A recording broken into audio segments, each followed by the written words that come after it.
Just getting started if you're just joining us.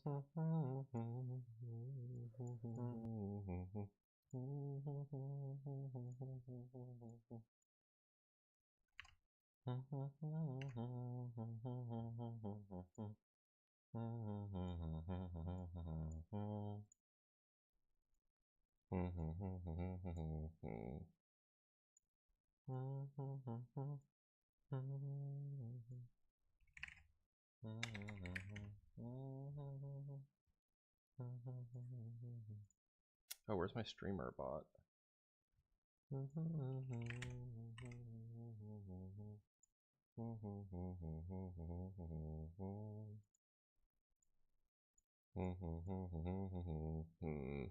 Ah, okay. Should be better now.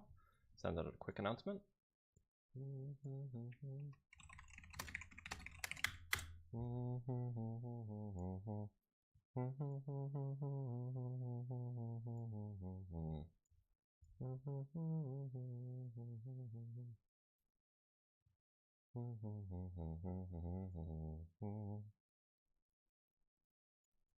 Can you clean your regular vocals? That I can. Howdy, howdy. Trying out some new streaming tech, so we'll see how that goes. Have a YouTube view count number so I can keep track of it during the stream. I also have super chats will pop up on their own, at least they should. Howdy, howdy. Hope everybody's having a great day. You know, we're thinking about improving our, or we're working on it. We're working on the stream tech. We've spent yeah, professional fancy streamer man, right? No, I spent like an hour in the morning on Saturday working these things out. Although I think that the text is probably should be changed. It's really not a good. Maybe if I add like an outline and then I make the font a little bit bigger, maybe.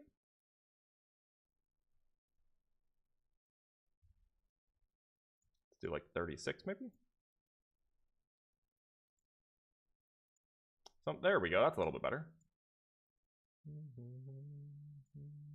Yeah, I already have my tickets for the States. We're already we have everything booked.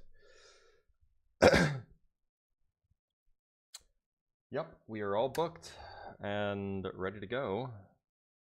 If you're watching on YouTube, welcome, welcome.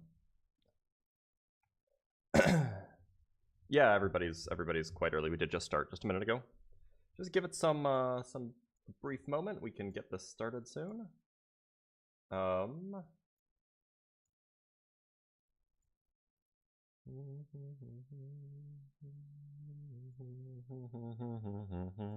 Yeah, you guys know what to do. Tap the live stream, like the live, so we can get more people in here. So then we can, you know, have some certainly interesting conversations. At least that's the goal, anyway. In the meantime, let's see what people are saying. Oh, Black Cat is here. Black Cat, you were talking some serious shit in the comments yesterday. You want to pop up and defend your position? Or are you a little bit of a scaredy cat baby? All right, let's talk to Arty. Arty, how's it going? Can you hear me all right?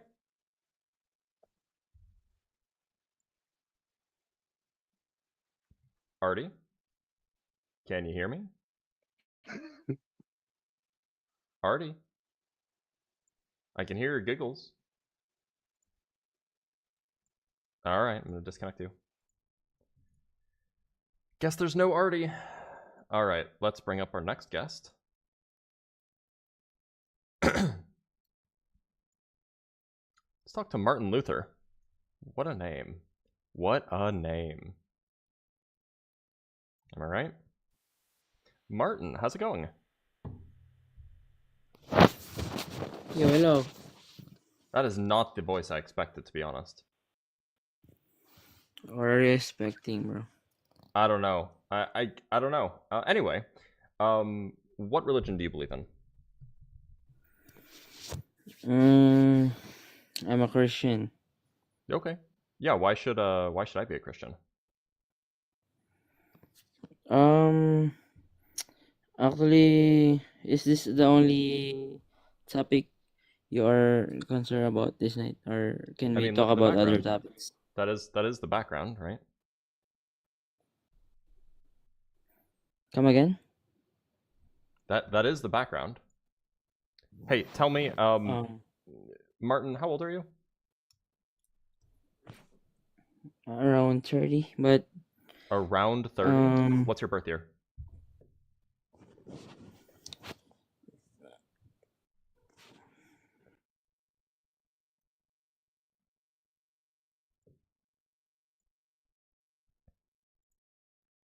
Arty, you're back. You want to be here this time? Arty, can you hear me?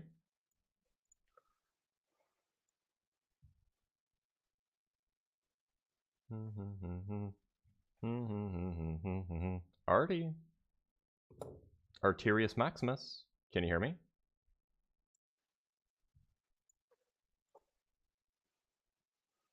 All right. Moving on. Let's move on to another guest. I guess we have a professional hater in the live chat, which is, it's an honor. Really, really, it's an honor. All right, let's talk to Realm Traveler.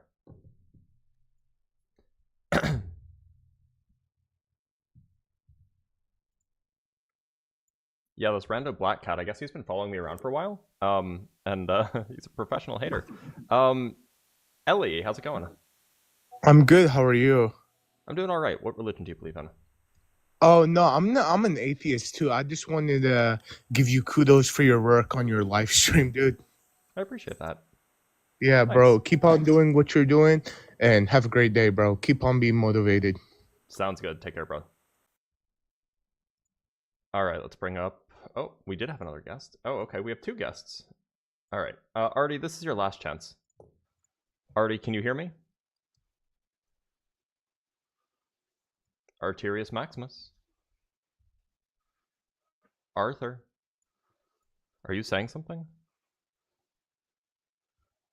I know that you're not saying something. You're up. You're up, Arty. Don't let me down. Yeah, I can hear you, man. Finally. All right. How's it going? Yeah, can you hear me? Yeah, I can hear you. I see my mic going. I can hear you. Yeah, I am. Oh, you are You should be listening to the browser, not to I the YouTube in fact video. am. Yeah, I'm. Oh boy. Yeah. Arty, listen Can you hear to the me? browser, not the YouTube video. Can you hear me, man? Yes, I can hear you.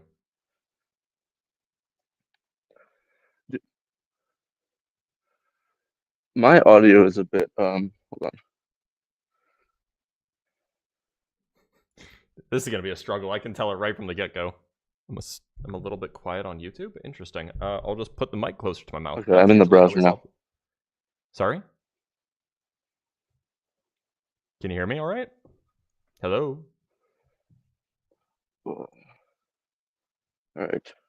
Yeah, I'm in the browser right now. Okay, can you hear me? I can't hear you though. You cannot hear me. Well, my mic is going, so. Well, this is unfortunate. All right, Arty, I'm gonna have to move Yeah, on I to another can hear guest. you, man. I Oh, you can't hear you can. right now. All right, I'm gonna have to move on to another guest, but thanks for being here. Apple user, how's it going? I'm doing good. How are you? I'm doing all right. Glad that you can hear me. Glad that there's no huge delay. What religion do you believe in? I believe in Christianity. Okay, I try cool. to at least. Yeah, sure, that's fair. And why should I believe in that? Um, it's a weird question. I feel like there's a lot of steps you have to get before I can just answer that. I mean, I think it would be good to start with what you believe now. Not Christianity. So what would you say you believe? I don't follow any particular religious traditions. Hmm. So, what do you think orders how you act and operate in the world? I'm a determinist.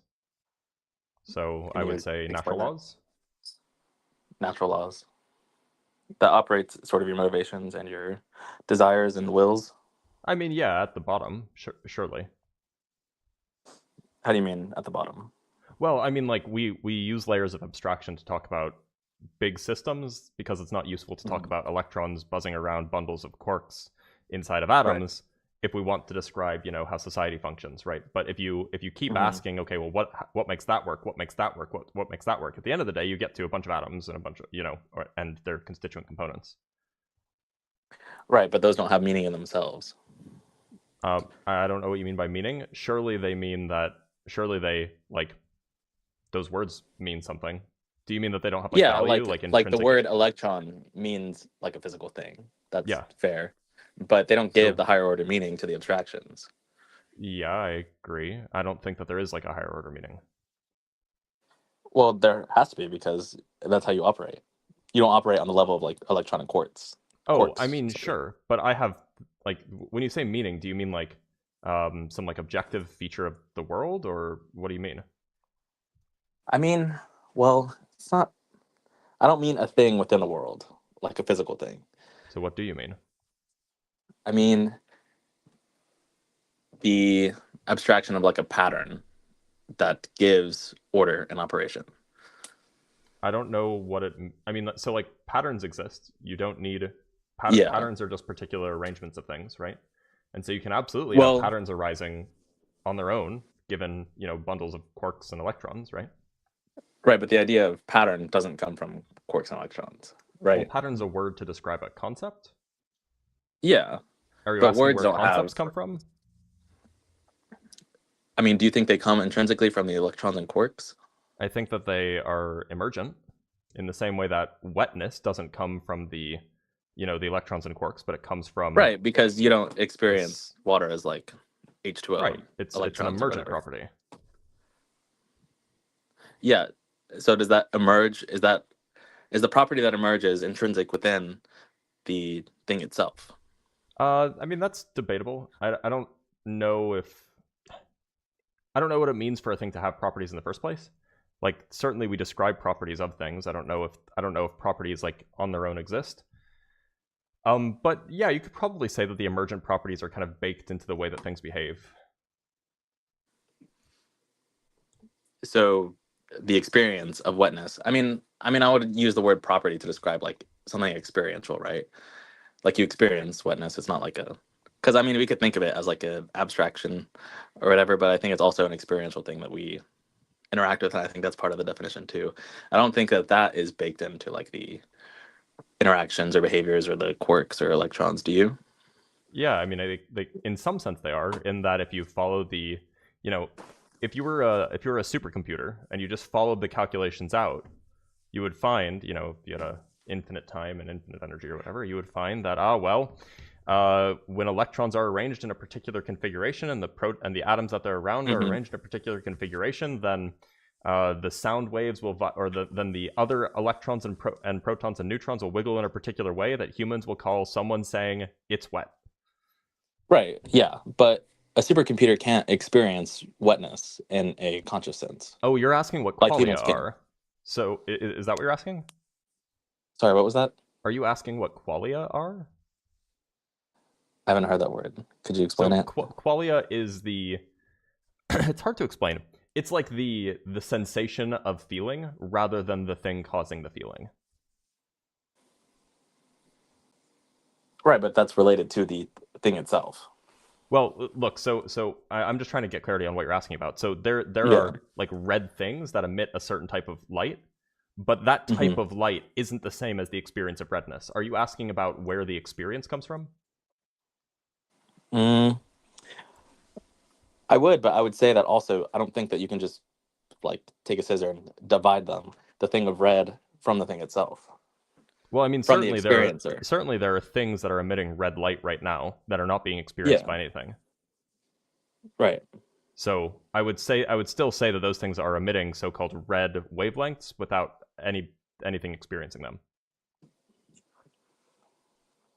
Yeah, that's fair. I mean, that feels a little tangential, but I mean, I don't know Well, if the so red I mean, is a in good principle, example. I like think they're the absolutely water. separable. Is my point.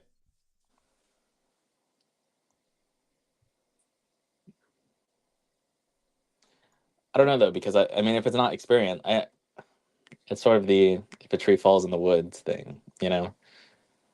Yeah. If What's it's your not answer? experience, If a tree falls in the woods and there's no one around to hear it, do you think that it makes a sound? I don't know. I've thought about it so much because I used to think when I was younger, I was like, obviously, duh, it makes a sound. But then I think that I think that's impossible, first of all. But if it was possible, then the experience of the sound itself is as real as the. I mean, it's sort of like the light of a star wouldn't reach your. I actually don't know. I'm not going to try to pull that up out of my brain, but I don't know. I would say no. Okay, I would say yes. So we might Right, have some fundamental or more fundamental disagreements. Namely, do you think that the outside world exists in any sense of the world? What do you Any mean sense of the outside word? world? Like, do you think that stars exist without people looking at them? Mm,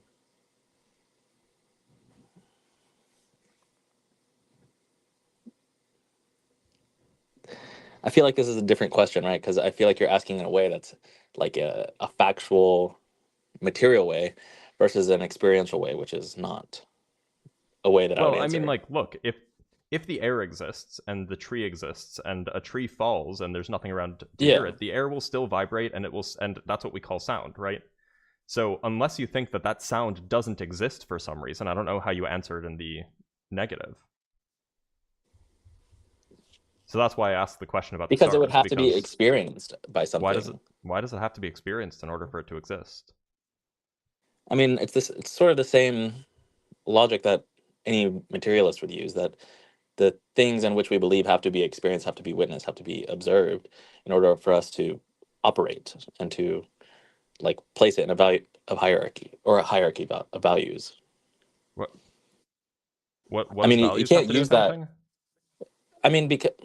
We can use the different words like a hierarchy of experience or whatever. Like it, but I'm saying What that. hierarchy? I'm not following. I've never heard a Okay, well, I'm materialist ever saying say that. any such thing. Okay, I don't know if it's a thing that's said, but my point is that there's this condition that, you know, in order for us to believe something to be true, we need to observe it, we need to test it. It needs to be testifiable, right? But for Well, something that's that not necessarily doesn't, the case. I mean, maybe like strict like empiricists might believe that or something like that. But I'm not necessarily a strict okay, empiricist, so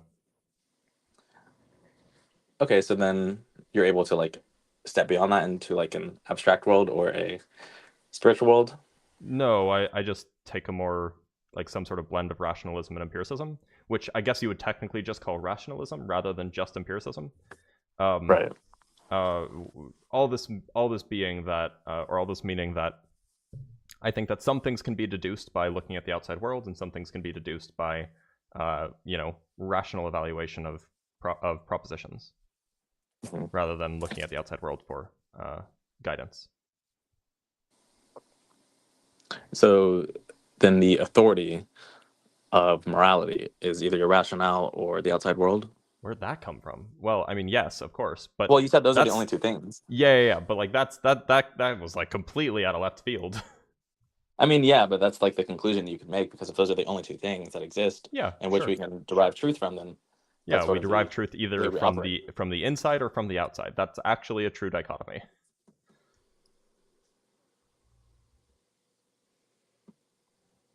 I don't know that it's disconnected like that.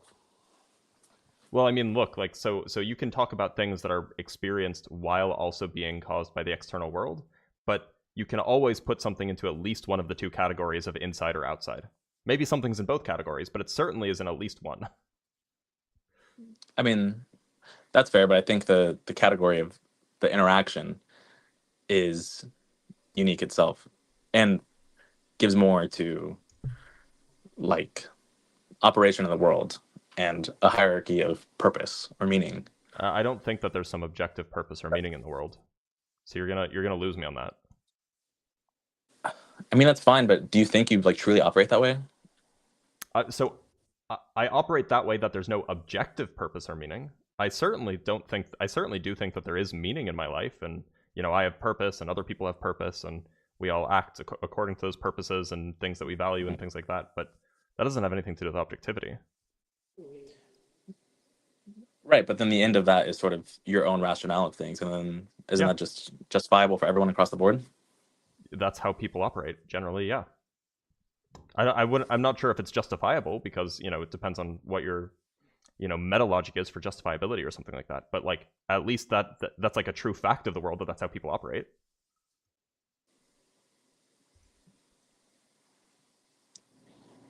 And you think that operation is just a result of our own conscious rationale? Yeah, and then external experiences kind of interplaying with that. Sure. Or sorry, external forces interplaying with our internal experiences. Yeah. Do you think that there's something else going on? I do, but not in a... I don't know. I don't know exactly the precise words that I want to use to say yes. But yes. I mean, maybe you can question me more and I'll... Well, yeah, so what else do you have in your ontology besides the external world and internal experiences?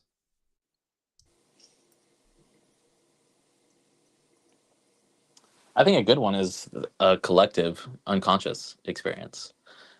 And why should I believe that? Well, why do you believe that such a thing exists? because I am unconscious a lot of the time. Not like Well, yeah, but how do you know it's but collective? Why isn't it individual? because we can't trace it back to just ourselves, right? It goes before us. I mean, I think even What does that mean? Like, we absolutely can trace the Like, we unconscious act out experience to our patterns. heads, right? we act out patterns that we see from the people before us, right? And the people before Sure. us act out patterns that they've seen from people before us, before Sure. them, right? And that goes all the way back to time immemorial, whenever millions of years ago, or whatever, billions. And so those behavioral patterns are linked within all of that, but we don't have the conscious memory of billions of years ago. Sure, but that doesn't mean that there's a link between our subconscious or our unconscious experience and their unconscious experience. It just means that we have similar experiences to them. I don't think we have similar experiences to someone that's, or to like primates. I mean, like the experience of being years hungry. ago. The experience of being hungry. When I feel hungry, it's not that I'm sharing. It's not that my experience of hunger is like connected with the experience of hunger of my distant ancestors. I think that's that I'm a more having the carnal same kind of feeling. I think that's a more carnal sort of thing, though. But like getting up, going to work, finding meaning in those things, wanting to find truth, wanting to find purpose. I mean, those are not like carnal things. I mean, they are, that are like sociological and psychological. I mean, absolutely. I mean, yeah, they're associated with our neurology. Sure, that's fine, but it's not in our midbrain or medulla. It's not back there. It's not like I hunger thing. I don't know. I mean, I'm not a neurologist. I imagine you aren't either. I can't place where certain instincts are. I think those are in the thalamus. I don't know. Maybe. I don't know. I don't know. But my point is that our conscious experience of everything is not like, you can't deduce it to the level of like, I'm hungry, right? That's a pretty based desire. Well, all you're saying is that it's harder to figure out what somebody's conscious experience is based off of a brain scan compared with figuring out whether someone's hungry based off of a brain scan. And that might be the case because hunger is a simpler thing, so it's probably more it's probably less detailed in its manifestation in the brain. It's probably just like this thing lights up when you're hungry. It's probably quite simple like that. Yeah. Right. Whereas, conscious experience is a lot more complicated, but that doesn't mean that you couldn't, in principle, at least study this kind of thing.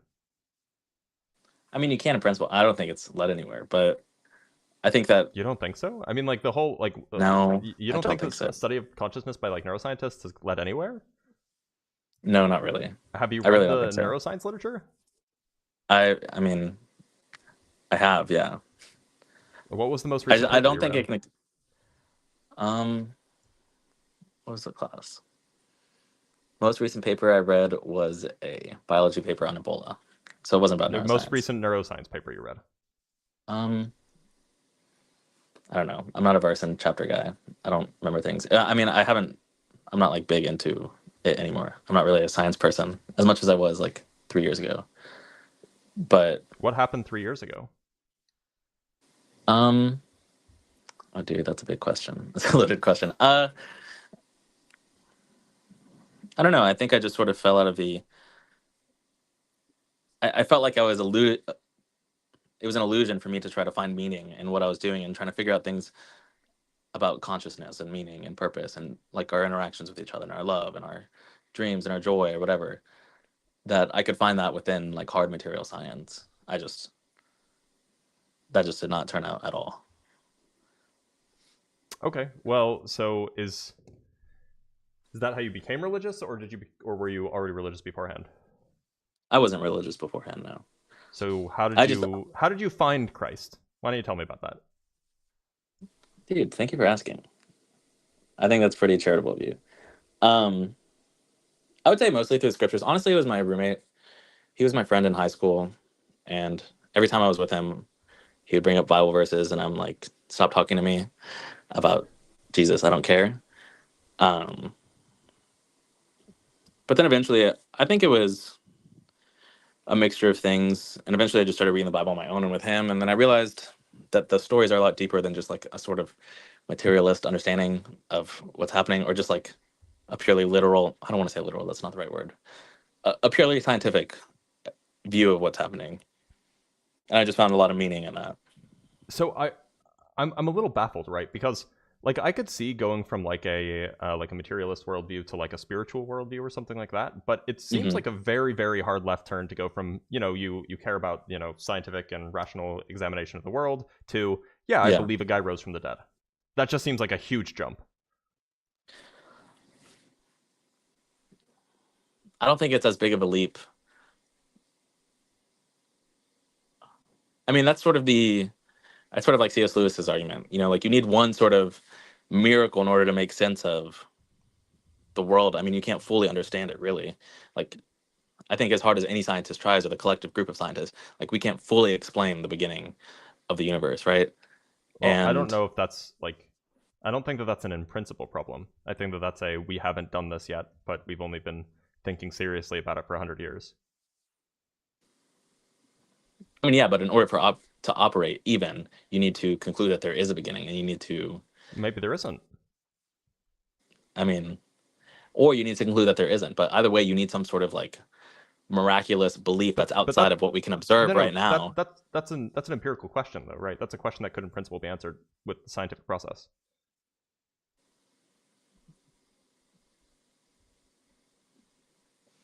Okay, so then there are two different categories of questions. I mean, I think the question of whether Jesus Christ rose from the dead is not a forensic question. It's not a empirical question by any means. I mean, it absolutely. So look, it first and foremost is a spiritual question. Whether that happened is no. I mean, right? like that is a question of historical fact, right? This is an event that supposedly took place. It's a fact whether it took place or not.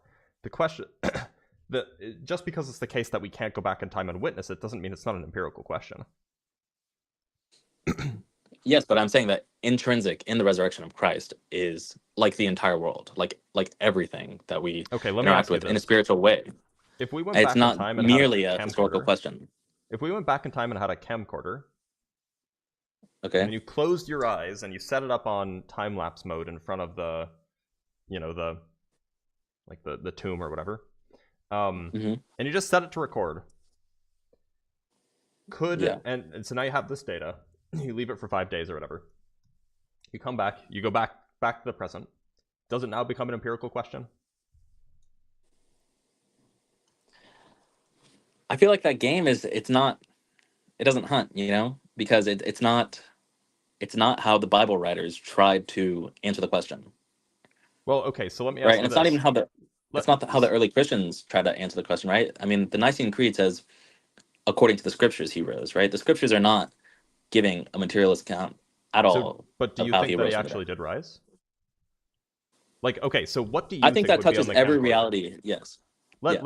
Okay, so you think that if you went back in time, set up your camcorder, brought it back to the future, and then looked at it, you would see a man walking out of a tomb.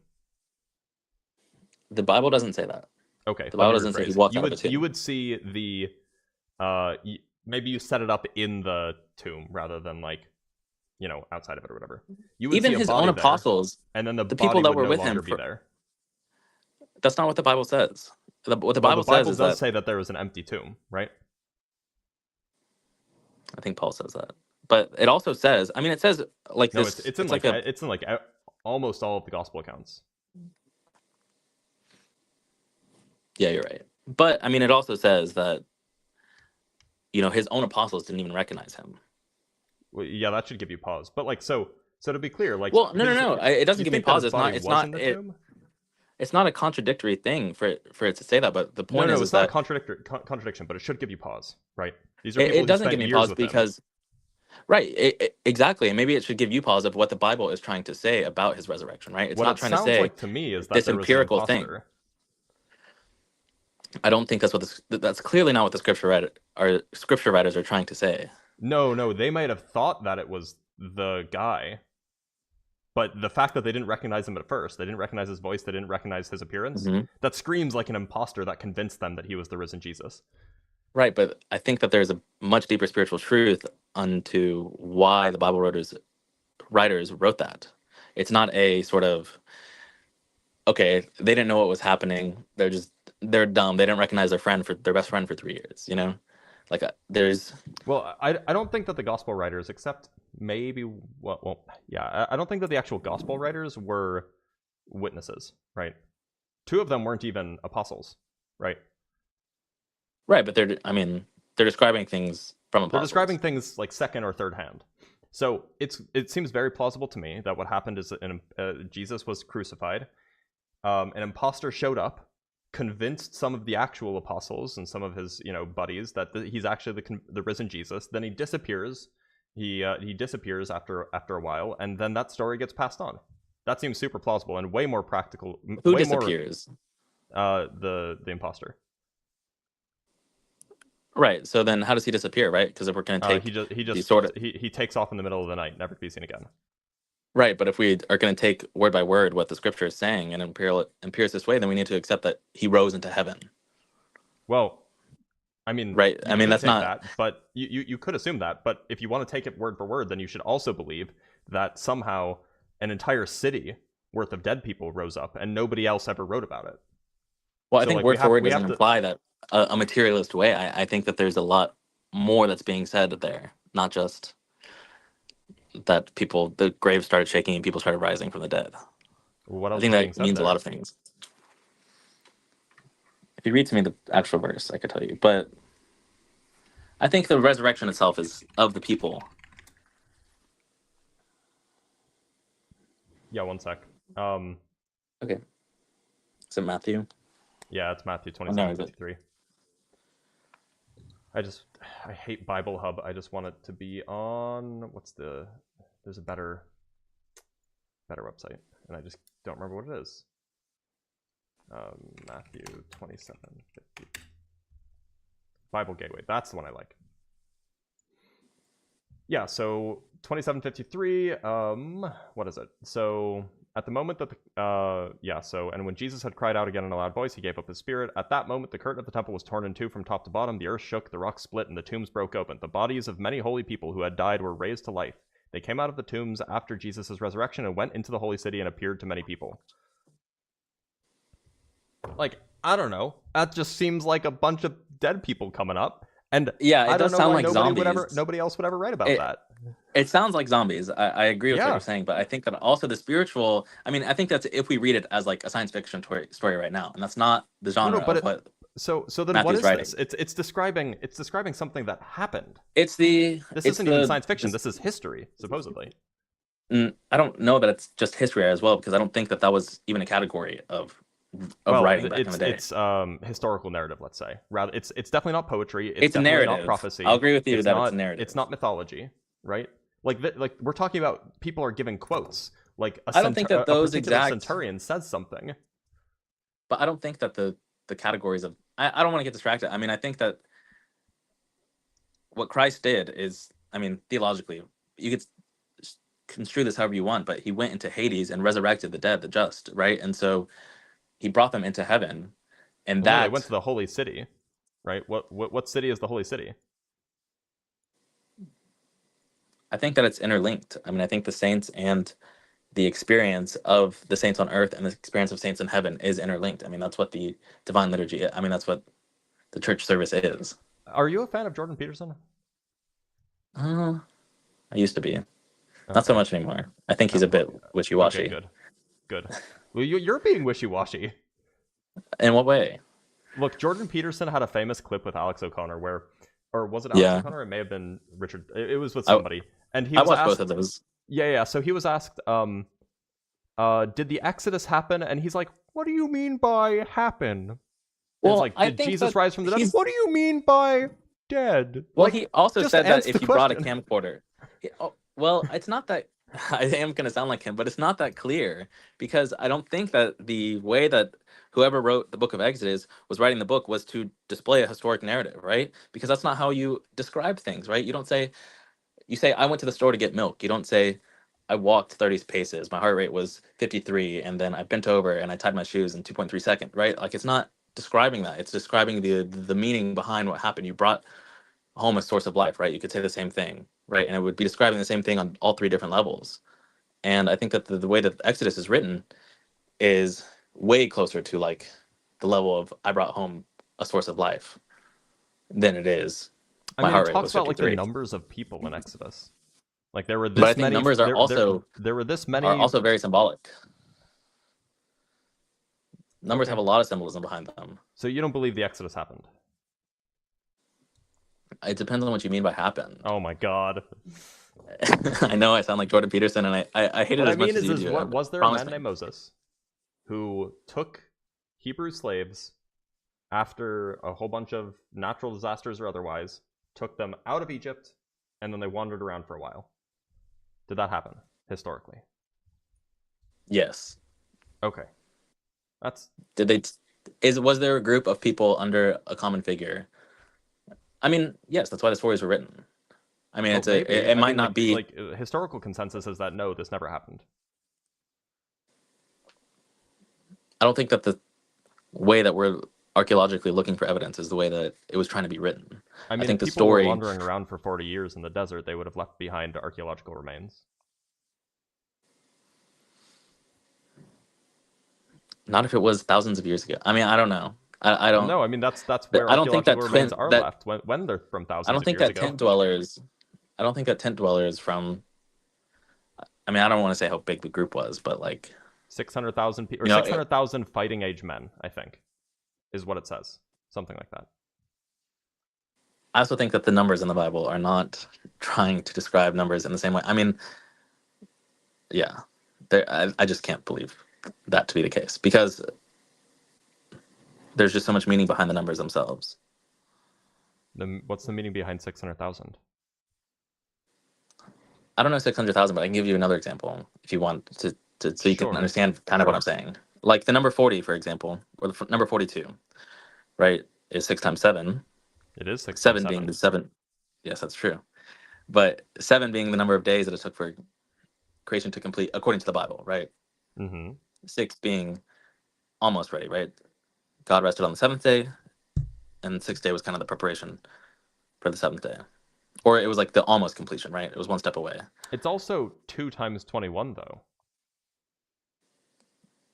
That's fine, but I think it's also 3 times 14. Yes, there are different factors, but I think that the theologically significant ones are that the number 40 has always been used.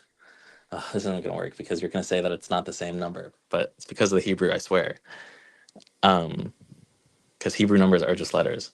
But that's actually a fairly recent invention. Gematria wasn't used in the Hebrew Bible at the time of the writing of the Hebrew Bible, at least the Torah. Well, that's what we have. I mean, it depends on also when you did it, probably. But well, no. So I mean, gematria as like a Hebrew thing was like maybe in the like 1st or 2nd century BC.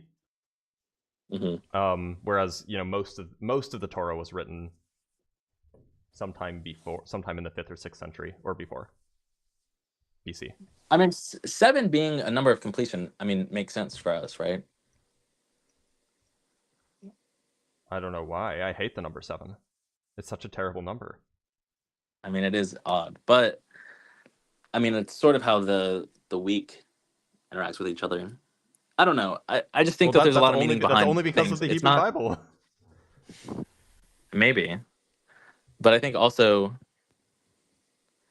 there's a reason for that. I mean, there's a link between why our week is 7 days and the 7 days of creation. Well, so there is sort of a link, and it's that I actually think that this may have originated with the Babylonians. A lunar calendar has 28-day months, and there's only 3 factors of 28, 4 and 7, and then 2 and 2 and 7. So if you want to break up a month into nice chunks, then 7 is a good number. Namely, you can have waxing moon, waning moon, new moon, full moon. It's like it's a convenient way to break up a month. It's better than having. I mean, yeah, it's an ancient way of 7. describing. Yeah, it's just it's a natural way of chunking. I mean, that's fine. Yeah. But like another example is like, because I was gonna say that 4 times 7 is almost completion, right? Because 7 times 7 would be completion of completion, or not 4, but 6 times 7 would be almost completion, right? That's why the number 40 is sort of a preparation for many things in the Bible. But you would have to admit that the number 40 and 42 are just sort of interchangeable because of the language distinction. But I'm not. Okay, but you we probably won't realize get that they're not interchangeable, right? Like they're not the same number. No, I'm not convinced of that. I don't think either of us are Hebrew scholars. And the I person can read I heard Hebrew. it from is a Hebrew scholar. I mean, Wait, maybe so- you can read Hebrew. Wait, so the but- person you got it from said that 40 and 42 are the same? that they have the same meaning. 40 is just a rounded down version. Just as 50 is a rounded up 49. What do you mean they have the same? I mean, like the ancient Because the Hebrews meaning knew is that almost 42 completion. and 40 are different numbers. They knew that they were different numbers. Yes, but I think that they were not. They were using 40 as a clean number, not as a like. They could have used 42, is my point, but it's a rounded down. Just like they could have used 49, but they used 50. But I mean, it's fine. I don't want to get caught up in okay, semantics over Hebrew Okay. because neither of us are Hebrew scholars. But I'll give you another example, right? I mean, the number 12 is obviously important in the Bible, right? You would agree? 12 apostles, 12 tribes of no. Israel. I maybe. fulfillment. I mean, like, I'll grant it to you for the sake of argument, sure. Yeah, right. And the number 1,000 sort of means a lot, right? Because we can't really describe 1,000, right? People weren't counting things like that, right? Like in the book of Revelation, for example, 12 being a signifier of, this is just an example, right? I'm not saying that this is the only meaning that it is, but this is an example of how things could have been written. 12 as a number to represent the apostles and the fulfillment of the Old Testament system of judition, if you will, and then 12 to describe the 12 sons of Jacob and the tribes of Israel. Together would be 144, and then 1,000 would be a lot of that. So it's like you have the combination of this old system and the combination of the new system, and their leading rulers and them as representatives of them, that which are below, times each other, combined, a lot of that, right? That would be 144,000.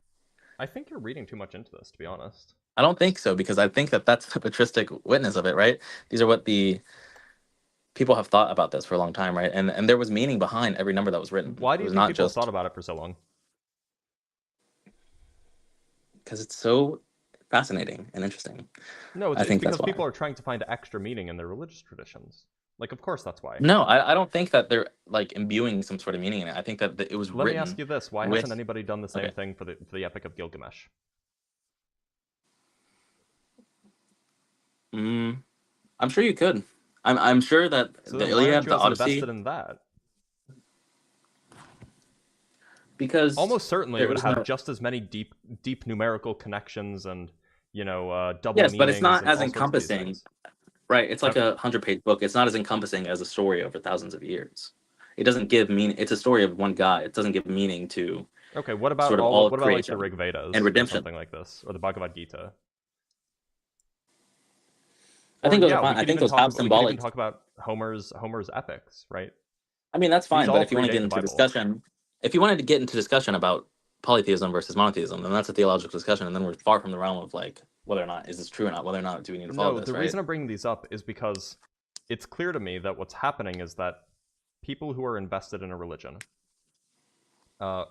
invested in some sort of tradition anyway, religion or otherwise, are going to look for extra meaning in the thing that they're invested in. So the reason why I you're don't so think it's familiar with extra. all of the numerology and why the patristic tradition is so familiar with all of the numerology and they've found all these deep connections is because those are the things that they've been invested in. And of course, Is it not possible that that was just the mode of thinking, like behind numbers themselves, no, outside I of don't the think it religious was. tradition? I don't You think it don't. was. So, what do you think was the mode of thinking then? Essentially the same as it is today. I mean, they have the same brains that we have.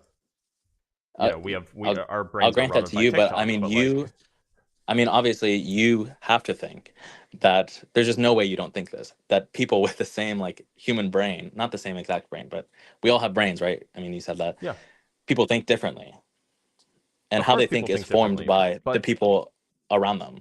For example, the like you might be in a scientific wing of a university.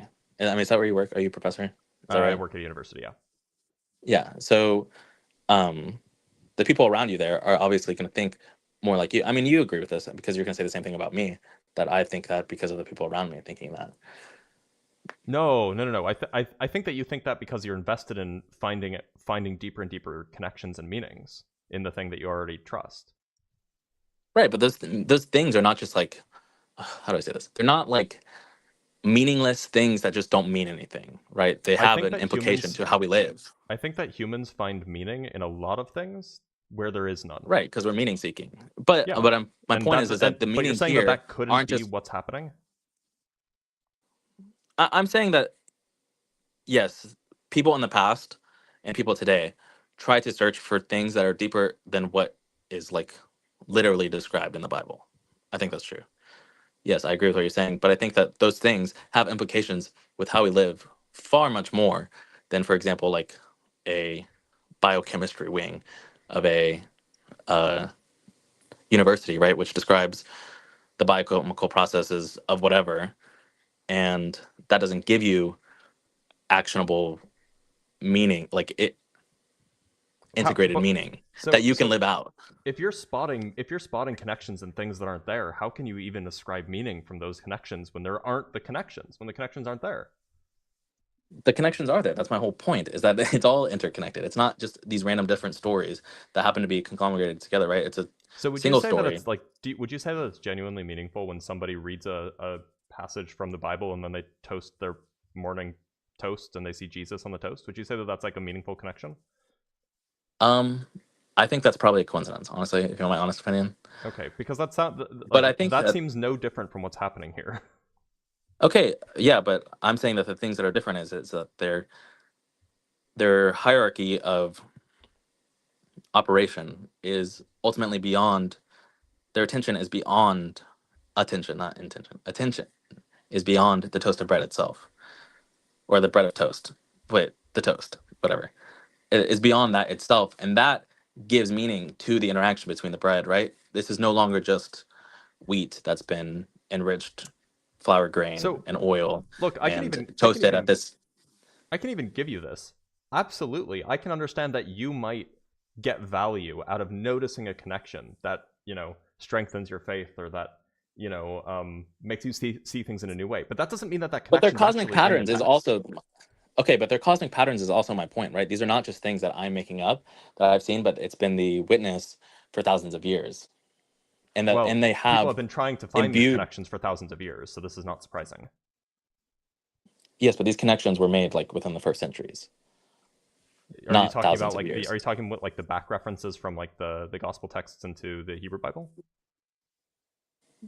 I just mean the connection of the Christian story. Like Saint Irenaeus talks about it a lot, of how it's a fulfillment of like typology and symbology is, Yeah, it but is I for the think that Christian faith. It's I'm not. sure. I think that that's in some sense intentional, like intentionally put in the Christian Bible. In that you'll have Matthew or the gospel writers will generally like I guess Matthew doesn't do this a lot, but Mark certainly does this a lot. Just like refer back to the Hebrew Bible whenever he gets the chance, right? Yeah, I mean, and it sort of And seems random, right?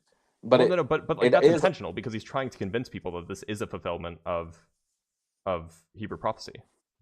Yeah, he is. I mean that, and that's the point of it. But it doesn't mean that also it didn't happen in any way. I mean, when he gets the prophecies wrong, or when he misquotes things, it definitely makes it seem like it didn't. Sorry, that's I Matthew, mean, not maybe Art. didn't. I always get those two confused. Yeah, My Matthew bad. is the one who's every 3 sentences because he's writing to Jewish people. I mean, that's his whole thing because he was a Jew and he was a Jewish tax collector and he's trying to convince Jews that Christ is the Messiah. And so obviously it makes sense. But I mean, I think to the Jews it made more sense than it does to us now.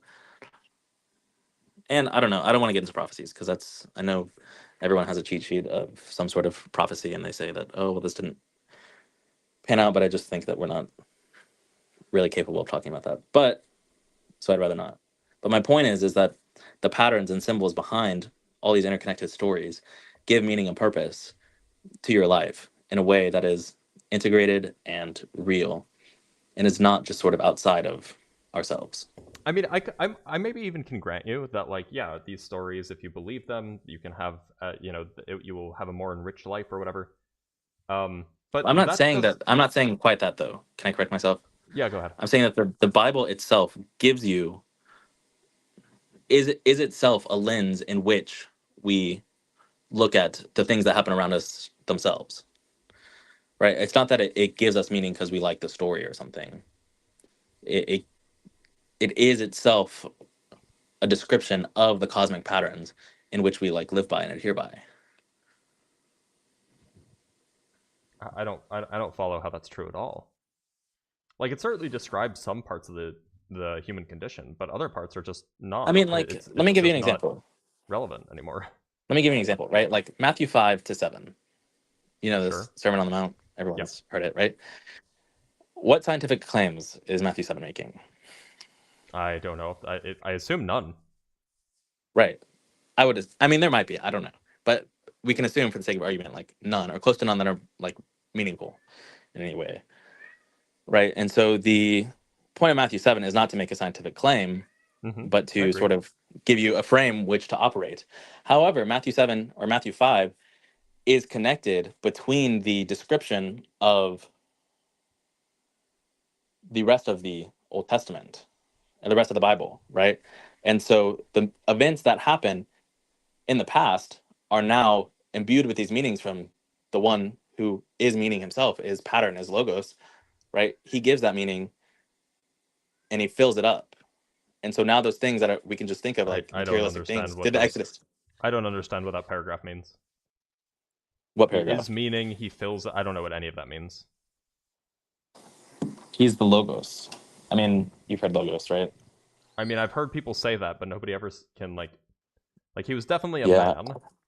It's a broad thing. Concepts. Okay, I'm not talking about like the historical Jesus. I mean, let's say the Jesus that the early Christians thought, including the writer of John, right? We don't have to say it's John, right? Sure. He thought that Jesus was the eternal word or eternal logos, eternal pattern, eternal reason. The thing itself that gives meaning, we can call it little logos or logoi or whatever, or little meanings or little reasons behind everything which we do, right? I mean, yeah, but he was basically just stealing from Greeks, right? Who was? Whoever was writing John. I don't think. Yes, he was. You are right. He is using Greek language and Greek ideas to explain Jesus Christ, right? It's the same thing. Like that wasn't like that wasn't like the kind of philosophy about Jesus that was existing while Jesus was alive. Yeah, and before him, and the Tao existed way before him. But John's point is that Jesus is what these people are talking about. I mean, his point is not saying that it's a new thing. Okay, so he's the ordering thing that gives meaning to other things. And I'm saying that when he speaks on top of the mountain, right, the Sermon on the Mount, he's giving meaning to all the story. When he's baptized, he's giving meaning to all these stories that have happened, whether literally or not. It honestly, it's like unimportant, doesn't matter, but he's giving that meaning to those stories. Does that make sense? Well, look. And so then it doesn't matter whether it happened or not, right? Because the meaning is filled by Christ's life. I agree. So I still don't know how you're getting away from the charge that yes, these are meaningful if you these can be meaningful to your life, but I don't see how this actually implies that it is these specific stories which grant the universe meaning. Like that is a far broader claim. Because it links creation. I mean, God, the idea of God there are other being religious man. traditions that talk about creation. Yes, but It's not unique. yes, and they're all the whimsical ideas of how creation evolved. That is not scientific at all.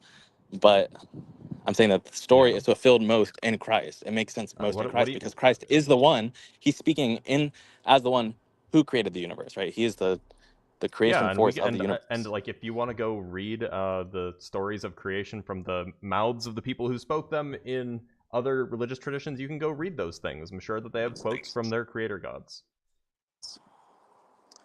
I don't think it's quite the same though, right? Because why not? Those creator gods weren't historical people. Well, I don't think that the Jesus that created the universe was a historical person either. Okay, but the point of the Bible is that they are connected. That was attributed these extra properties. Okay, that's fine, but there is no historical anyone else that was attributed those properties. And that's the distinction between Christianity. That's not true, right? There are other like historical semi-divine people. Or even divine people. Who, like Gilgamesh? Sure. He doesn't count. Why not? Because that's not a historical person. There's a difference. Maybe he was. Maybe he wasn't. The only reason. Maybe, but there's not as hard history as you're trying to point out. I think. To be fair, there's not really hard history of Jesus either. Like we have records from historians, and that's basically it. I mean, yeah, hard history in terms of like remains, maybe that I can like get his chromosome and compare it. And but like the pharaohs were god kings. Like they have a whole thing.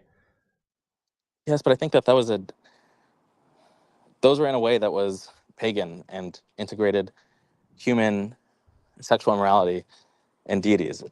I mean, those are talked about in the Bible too, as actual people, right? Yeah, so I'm not like denying that those people existed. Wait, what was that? You mean Ramses? He was the one that was talking about the Hebrew Bible. Yeah, well, I mean, just like anyone who is described as an example, like a giant, right? The men of old. These are people that are like sons of demons. I don't know. I don't want to get into it. It's theology. But my point is that Jesus, as the one himself, as the creator of the universe, integrates meaning into all the stories that have happened before him. And so, by his life, when we look at those stories, anyway. They are no longer. What's that? That's the claim anyway. Yeah. Well, it's also just true because the story, at least how it's written, is. I mean, that's true based off of how it's written, which is literal. I mean, by what's written. But literal. You told me that we can't take it literally, right? Well, literally. What's going on? Literally. Your connection is funky? Oh boy. We may have lost him. I mean, by what's... Oh, you're back? Is he back? Holy Spirit, activate. It's not merely Holy Spirit, activate. Sorry? Oh, where'd he go? Shouldn't be at that level, because that's not what they're trying to be. Sorry. Can you talk really quick? Hey. Okay, I just wanted to make sure that your audio is working. I missed all of that because you were lagging out really, really, really hard. Oh, I'm sorry about that. Yeah, you're good. So, like, okay, let's say I grant that, like, absolutely, if you believe the story, then it's absolutely true that the story grants meaning to, it explains meaning in the world. Why should I believe the story?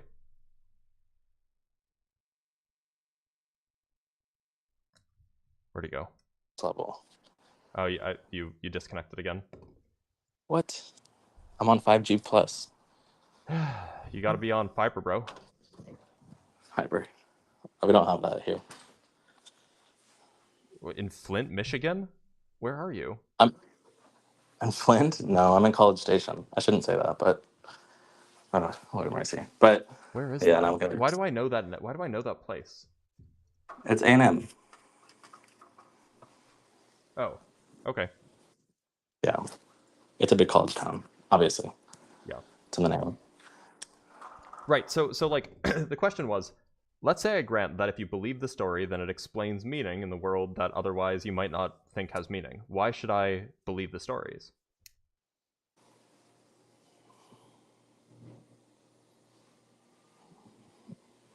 I can only answer that by telling you why you should not believe the stories. And that is, if for you to believe the stories, they have to have literal scientific backing behind them. Well, I I think think that that would it be a has to be bad start. historically true that Jesus rose from the dead. Yes, but I think also that single event gives meaning to everything else in the universe.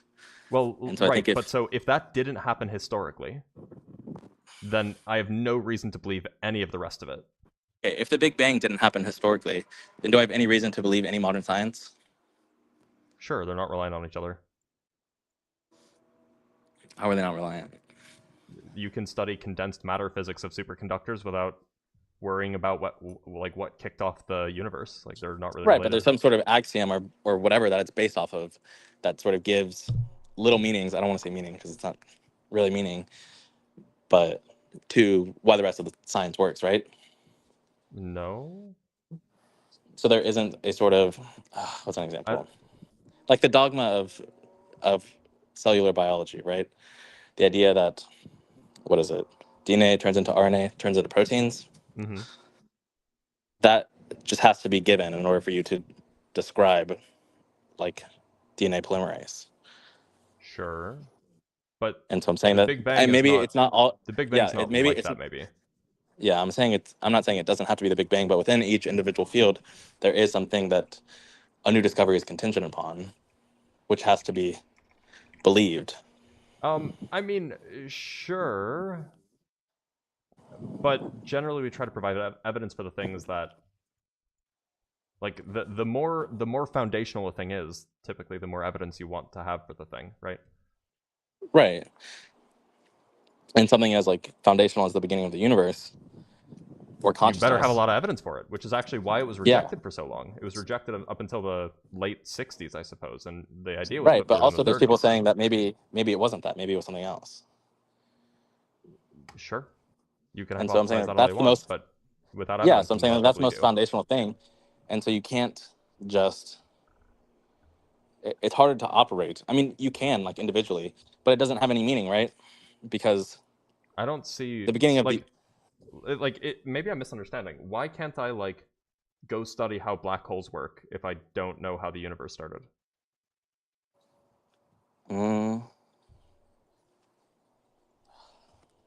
That's definitely not a scientific question. It's a philosophical question, and I think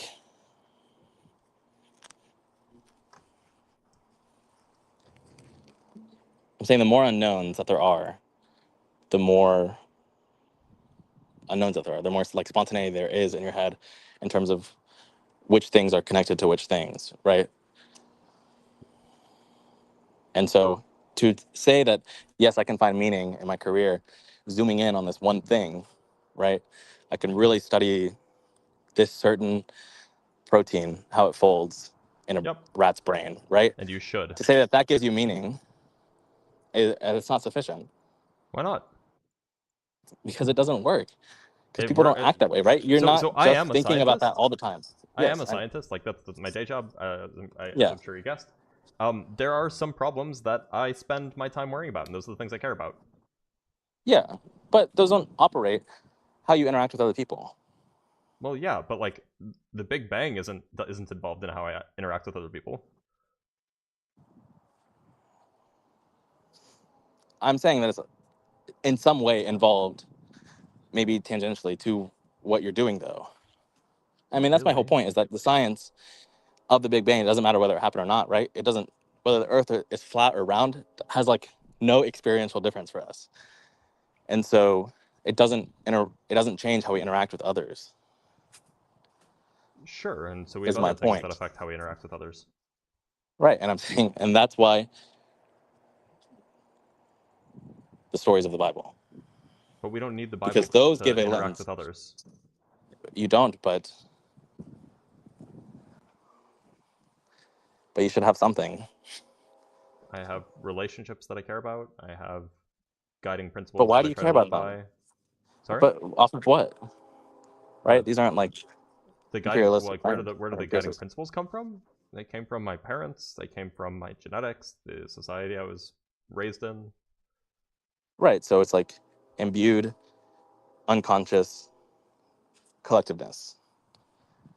I don't know if I would call it collectiveness, but yeah, roughly. I mean, you said it's from your parents, right? But Yeah, not but in a way that's like at least, well, I mean, some of your it may have eyes been are from your explicit. parents. Right, but you also act out their patterns of behaviors, right? That's why people have similar mannerisms, and Sure, but that you doesn't have are who anything you're related around. to do with the Bible intrinsically, right? It does, because the stories in the Bible give a description of why They of give the a force. they give a potential description, but that's not the only possible Th- description.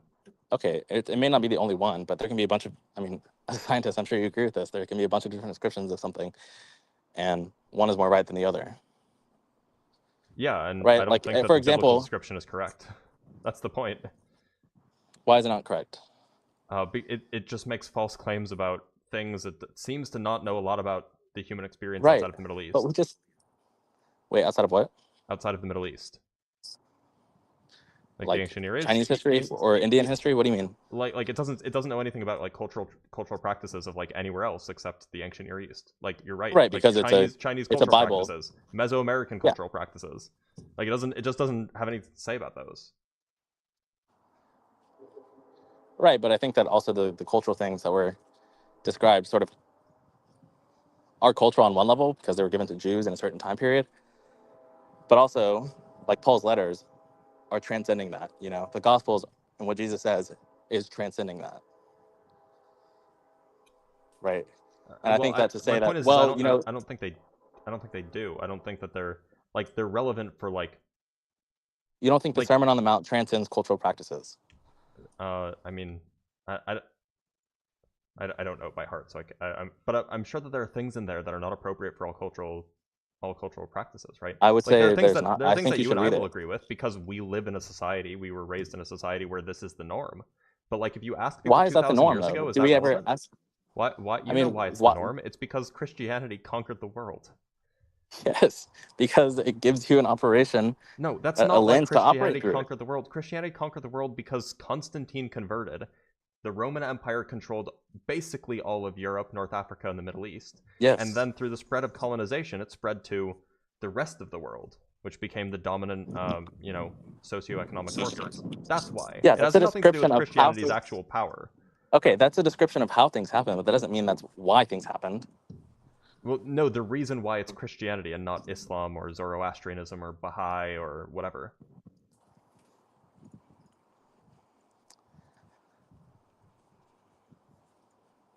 I don't think so. I mean, there's a clear moral distinction between Islam and Christianity. There's What's a the reason moral that the other ones distinction? are extant. The nature of God, What's the the nature of moral humans, distinction? That's like a the ontological interaction between description. humans. You got to be more specific than that. I'm not a Quranic scholar. I just sort of made that claim, Okay, that's thinking fine. it was I'll bad. let you take it back. But whether or not the Quran is true or not doesn't change that the Bible is also. I mean, it can be independent. Well, actually, no, it can't, because for the Quran to be whatever. Do you have a train? Yeah, that's the station part of College Okay, Station. that checks out. Yeah. All right, well, Apple user, I'm Sorry gonna let about you go then, so you can go Okay. catch your train. But thanks for being here, and I appreciate I the will. convo. Okay. Hey, it's my pleasure. I'll see you. All right, have a good one. Bye. All right, let's bring on a guest from TikTok. And by the way, if you're watching, whether you're watching on TikTok or on YouTube, make sure to like the live so we can get more people in here. Like the live, subscribe if you're watching on YouTube, follow if you're watching on TikTok. Should we talk to Angel Investor? Yeah, we should. Angel Investor is good for a laugh. Hey, Batman, how's it going?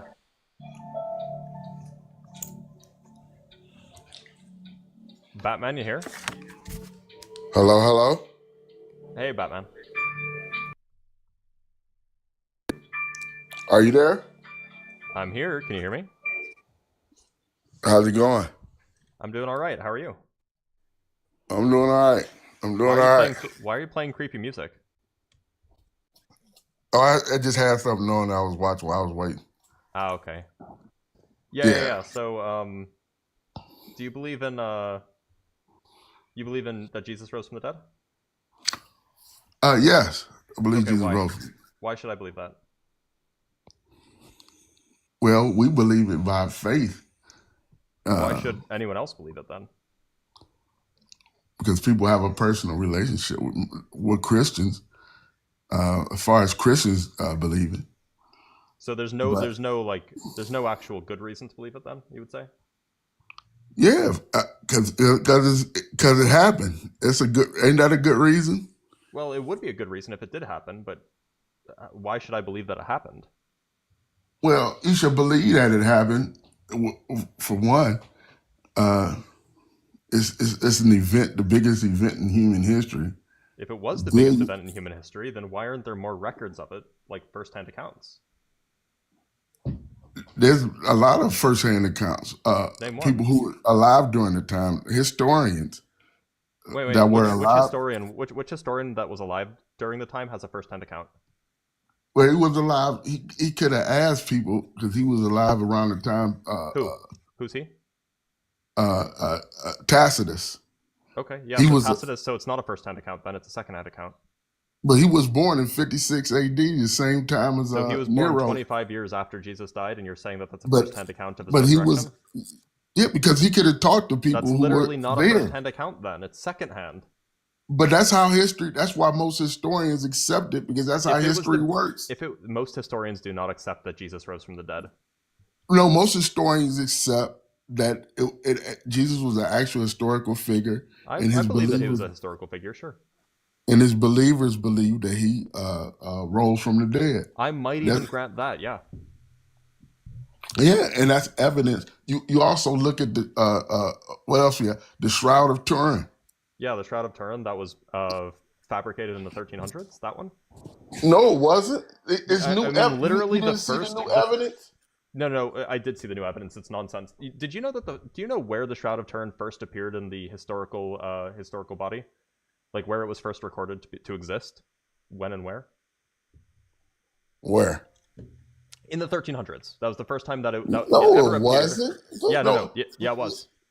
They got the Shroud of Turin was the first time it was ever mentioned in any historical document was in 1354, and it was brought to some guy claimed, hey, I have the Shroud of Jesus, and it was brought to I think it was a bishop. He was either a bishop or a cardinal, maybe even a pope, and they got the guy that discovered it to admit that it was fake.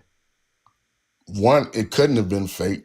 It was fake. The guy who found it admitted it was fake. Listen, recent studies show, here's the evidence. Recent studies show that the Shroud of Turin dates back to the time of Jesus. There's a bunch of articles, a bunch of published papers on it. Hold up. So all these people doing tests, hold up. It said wait, name them. Sorry, name them. It said recent study using a wide-angle X-ray scattering suggests the Shroud of Turin. Name them. I just told you the study. No, I want the name. I want the name of the authors. And it's all over the place. Because I know the study that you're talking about. It was written by a team. I think that there was 2, maybe 3 Italians, and these same people had a research study that they had to retract for bad scientific methodology, and it was on the exact same. These are motivated reasoners who are doing bad science to try to justify their beliefs. This is reported in major news. And it hasn't been refuted. Here, I'm gonna read it to you now. It literally has been refuted. It hasn't. It's published in the journal, Heritage Journal. The Heritage Journal. Got it. It's published in the journal. Where's the evidence to refute it? The evidence is that these are motivated scientists that are not. Why should I believe? Hold up. Why should I believe? They're not doing unbiased scientific investigation. That's why should I believe take it seriously. Hold up. Why should I believe you, a biased atheist, over people who are just actually doing the studies on the actual shroud? Because I don't have a history of doing biased. But you are biased. You're about as biased as they come. Sorry, you might think I'm biased, but I don't have. Of course you are. Please, I'm gonna mute you. I don't have a history of doing bad science to to motivate my preconceived beliefs. It's Sorry. not bad science. You know who do? You know who do have a history of doing bad science to motivate their preconceived beliefs? The scientists who wrote the paper that you're talking about. They literally had to retract a paper because it was bad science, because they were doing motivated reasoning rather than doing an impartial investigation. So all of these scientists, yes, you should dismiss them. That's a black stain on their career. You dismiss from the universities that you know how many scientists you have? Scientists who are experts in lasers, optics, high energy physics that have studied the shroud for 5 years, 10 years, and they can't recreate the image on the shroud. Literally, it's been recreated. Where has this been created? They can't create small pieces of the shroud. No, it's It hasn't been created. Stop lying. No. This was like 15 years ago. If I remember, was it 15 years ago? I thought it was like 2014. No. It was like 2010. Yeah, this was done by. Let me pull up the paper. And then I can share my screen in a minute. It was by Italian L. artist Garlicelli. recreated the method. It was Nobody has created the image on the shroud because it could not have been created. Literally, it has been. Nobody Literally, at the time. It has been. If it was Crash a forger, out harder, Angel. Crash out harder. Tell me, I'm going to show you. I'm going to show you right now. If it was a forger, where did the forger get all the energy to create the shroud? You don't need energy. It's ochre, dude. No, it's not. It literally is.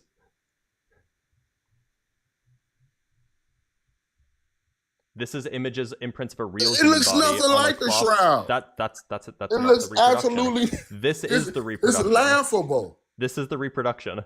Look. That is somebody making a painted recreation of the shroud using paint. It has nothing to do with the shroud. It's literally dude reproduced it. Reproduced it how? Read exactly by rubbing. You should read this article if you don't. Hold on, read the abstract. Read the abstract. The Shroud of Turin, although carbon dated between 1260 and 1390 CE, is believed by many to be the real burial cloth of Jesus on the basis of other evidence. Part of the controversy arises from the fact that it is proven very difficult to explain how the image was generated and how to achieve a good imitation of the shroud by simple means. The faint image of a crucified man has pseudo-negative properties, is superficial, contains three-dimensional information, and consists of a discoloration of the top cellulose fibers of the linen. The authors present now a simple technique which may explain how the image could have originated from the work of a medieval artist. Furthermore, the authors were able to obtain a good replica of the Shroud of Turin at a 1-to-1 scale that possesses all of the above-mentioned features and the same visual and spectroscopic properties as the original. Ready to crash out yet? Exactly. The point is, what you don't include is, it say it may, and it has nothing to do with how the shroud. You know what that scientist is doing? That the scientists in your what year was that? That scientist is being impartial and no, he's not doing good practice for science. And what year was that done? What year was that done? It was 2010. It's one that's just done in 2023 that and yours that. Involves in 2020. You want to believe that scientist who made a painting of the shroud, who didn't recreate the shroud with the energy. Angel. Crash out harder. Listen, I'm sorry that your whole worldview shattered because some Italian in 2010 was able to rebuild in 2010, he didn't do anything. Yeah, he did. He reproduced the Shroud of Turin. He didn't recreate the shroud because it need. Listen. This is what. I guess you didn't hear the abstract, did you? Let me tell you what recent research says. I'm gonna read more from the paper. And this is not from 2010. Biased from the biased Italian group who should have their PhDs revoked. This is not from. I listen to yours and I listen to mine. Listen, this is not from 2010, but 2023. This is recent. Yeah. I think I've read that study. What's it called? This is from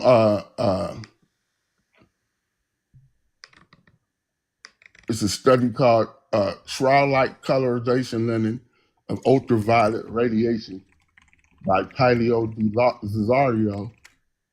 He's a chief researcher for and works with energy and lasers. And listen to what he said. I listened to yours. Listen to what he said. Is there not even an abstract for this paper?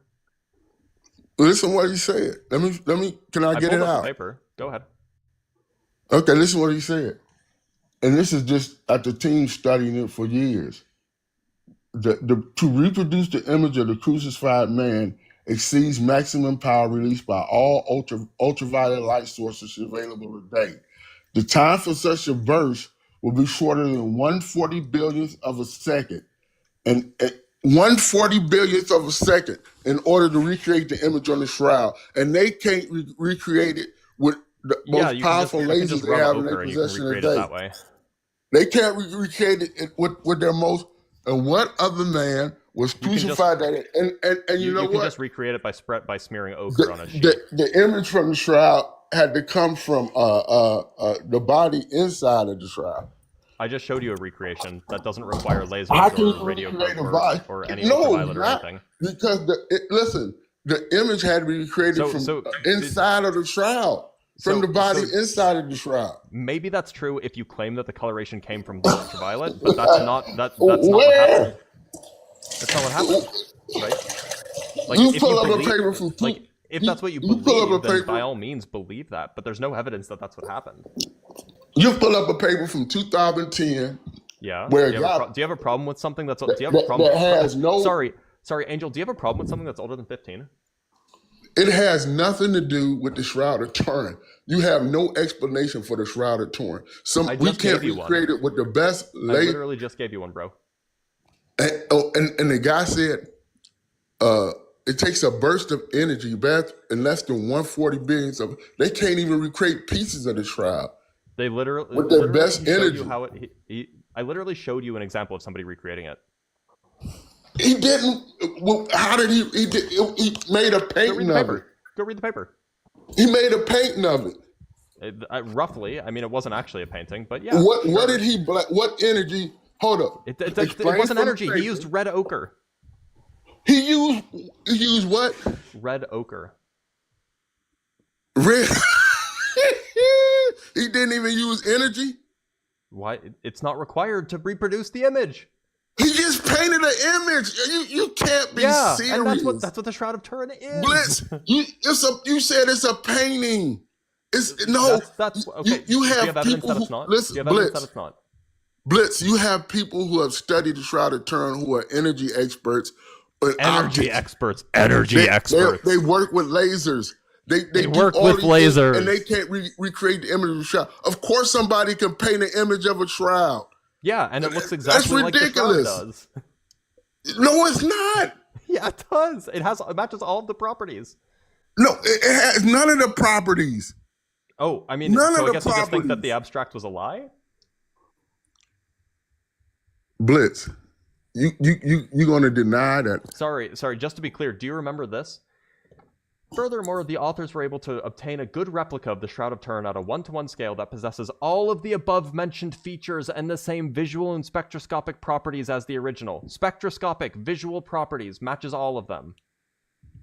No, it did not match the energy. So have you read this paper? Who created the shroud?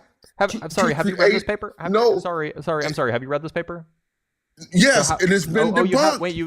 You've read this paper. Oh, Let me bring it up again. I read the abstract before, but you read the abstract. You haven't read the paper. If you haven't read the paper, how can you say that they didn't do that? It has everything to do with energy and nothing. You know what's interesting? This was actually published in a real scientific journal. Red ochre. Published? There's nobody who studied the shroud who said it was created by red ochre. Except this guy. Pull up another Grimlock, thank paper. you for the $15. I appreciate you, Grimlock. Hold up. Pull up another paper besides that one that says the shroud was created by red ochre. Why do I need more than one? Pull up any, because it's been studied by hundreds of scientists, and not any scientist said it was created by red ochre. I showed you one. Except one. Why do you believe that one person over all the other people said it wasn't? Because as far as I'm aware, they don't really let people study the actual Shroud of Turin anymore. Hold up. What's the name of the paper you pulled up? I'm going to show you why it's false. It's by L. Garlashelli. L what? Garlashelli. How you spell that middle name? It's a last name. Garlaschelli.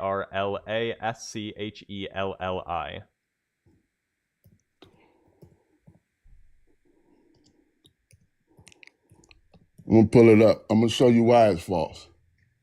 I guarantee you. Hey, do you know about Joe Nickel? Oh no, not the skeptic Joe Nickel. Don't tell me you're gonna bring up the Well, no, I professional mean, skeptic. so are you familiar with herringbone weave, which is what the Shroud of Turin was made from? Here you go, life size production. Here we go, right here. So are you familiar with herringbone weave? It's a type of weave that that the Shroud of Turin is made from, and there are no known examples of that kind of weaving being done in the, Jesus era Jerusalem. Mm-hmm. Are you familiar? So where did this magical weaving process come from, and how did they do it 2,000 years ago when it first originated? Just under 1,000 years ago. Because as the new study showed, it was pieces that they intertwined with the shroud. Okay. Wait a minute. So was the shroud is the shroud fake or not? Because you can look at the whole thing and it's all herringbone, right? No, that's just places of the shroud. If you read the new study, it would tell you that the new study tells you it was it's an X-ray. What kind of weave is the Shroud of Turin? Do you know? Here go right here. Do you know? Do you know off the top of your head? So the entirety of the Shroud of Turin is a herringbone twill composed of flax fibrils. Fibrils? That's the entirety of the Shroud of Turin. There are no known examples of that kind of weave from the time of Jesus. None. There you go. Not a single one. Let me tell you what recent findings show. Recent findings by a team of scientists says that the shroud actually dates back to the time of Christ. Okay, are you going to address what I said? Let me mention the name. Let me mention the name. Are you going to address what I said? Dr. Liberto Di Caro. Are you going to address what I said about the herringbone? Listen, this is recent research, Blitz. Are you going to address what I said about the herringbone? But that's not the entire shroud. The entire shroud is herringbone twill, yeah. It's not. It absolutely is. Listen what the entire shroud is herringbone twill. Let me give you a person who refutes what you're saying. Okay, so Dr. Liberto Di Caro from Italy's Institute of Crystallography used a wide-range X-ray scattering, which showed that the fabric of the shroud. You're going to tell me about the weave, right? Is a good match, confirmed to have come from Israel around the time of Christ. The recent study was published in the Heritage Journal. Published. Wait, what paper have you published? Are we talking about the weave? Have you published a paper? Hold up. Have you published a paper about the shroud? Are we talking about the weave? I'm asking you. Have you published a paper? Have you published a paper about the shroud? No, it's irrelevant. I'm asking about the weave. Why should I Why should I believe you instead of the people who just recently published a paper about the shroud? Did they say that it's not a herringbone weave?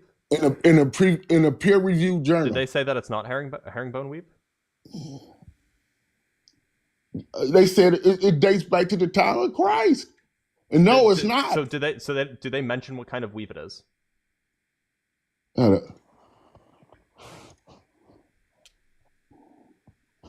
reading that paper. Listen to this is what your paper says. Hold up. This is not in the paper that I brought up.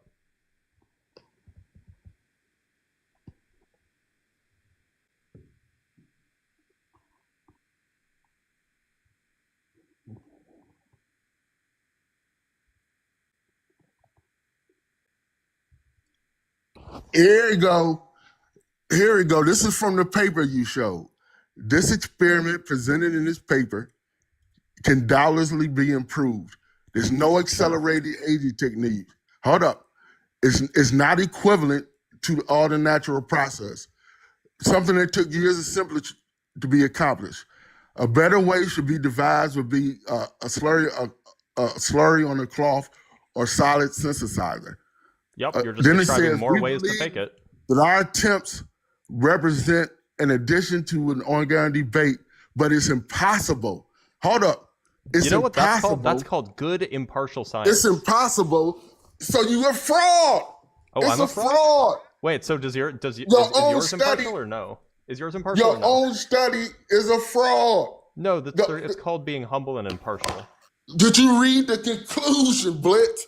They're being humble and impartial. You can read the actual evidence and make come to your own conclusions if you'd like. Hold up. In your conclusion from 2010, it says that they can't duplicate all the features of the shroud. It sounds like you don't understand the scientific process, do you? and then you have recent studies that contradict it. I don't think so. Or your recent They study? contradict it. Sorry, what journal is your recent study in? Huh? What journal is your recent study in? The Heritage Journal. The Heritage Journal. Yeah. I've never heard about that journal. What kind of journal is it? Look it up. The Heritage Journal. Is that what it's called? The Heritage Journal? Let me see. Let me get the exact saying for it. Well, will you admit that your 2010 paper Oh, is a no. fraud? The people who wrote the paper say it's a fraud? Who says it's a fraud? Nobody says anything's a fraud. What's the name of the paper? Because I can't find The Heritage Journal. Here you go. X-ray dating of Turin shrouds, linen sample.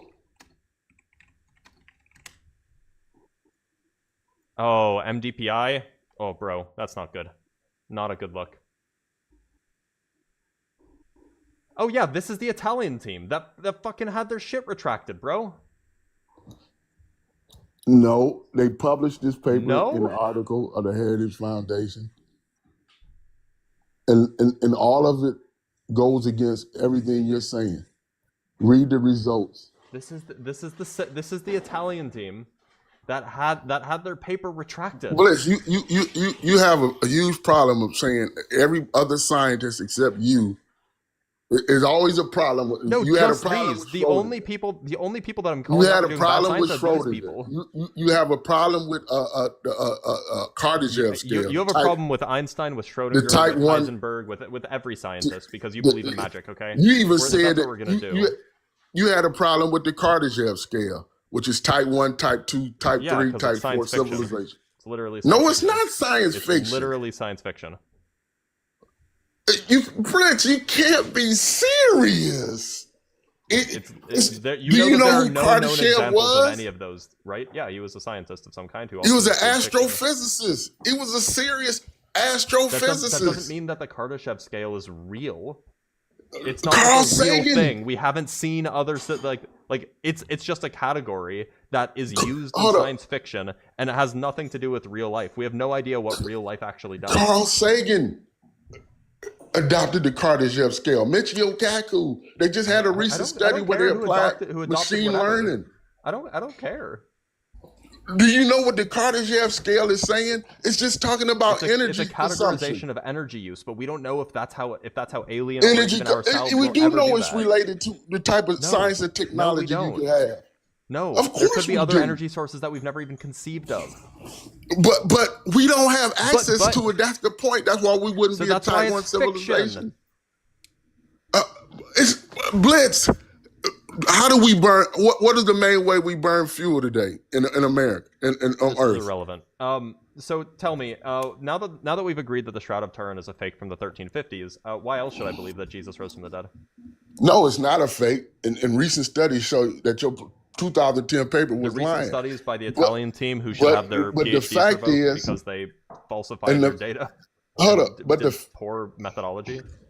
That but might be the an fact exaggeration. that I don't actually know if they falsified their data, but it was But it the was bad fact enough of to the stain their matter- reputation hold up. forever. But the fact of the matter is, Mr. Many Worlds, you got to accept that these other type of civilizations exist.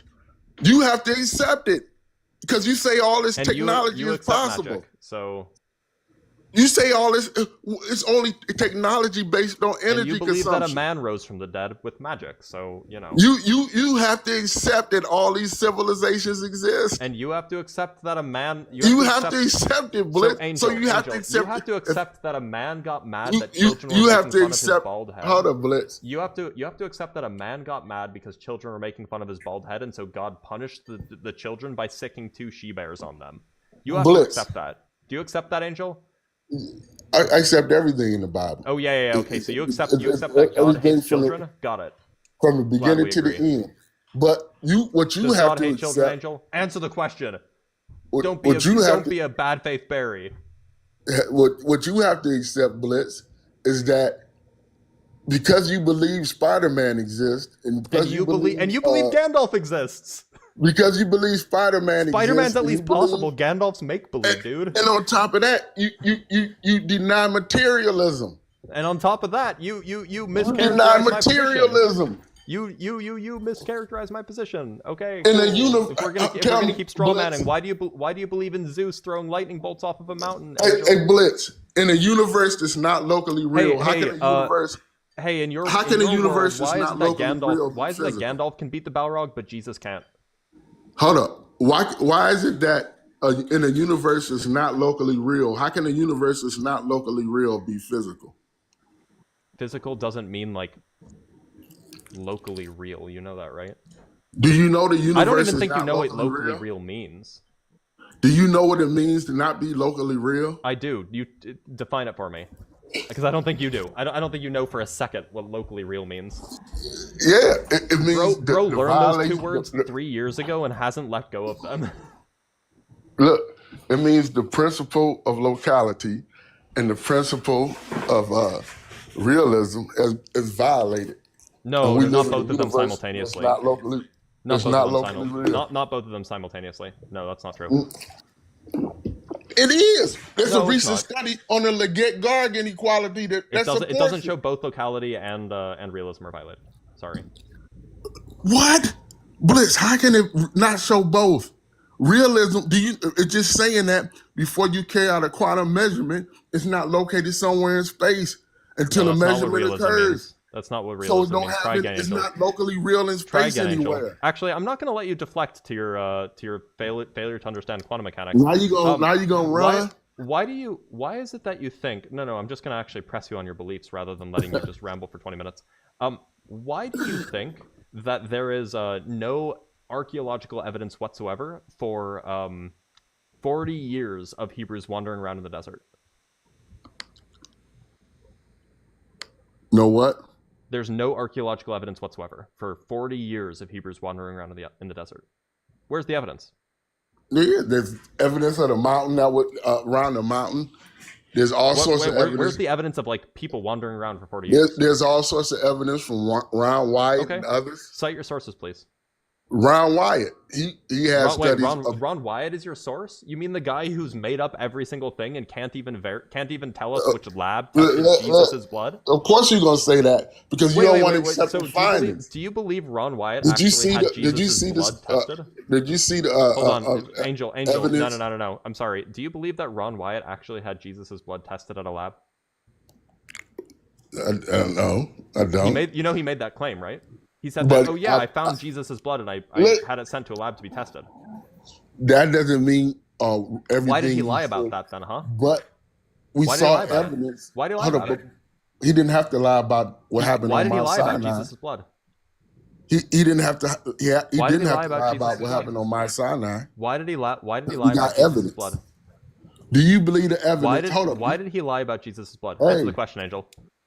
He got it wrong. I give you that one. No, he lied. Got it wrong. He lied.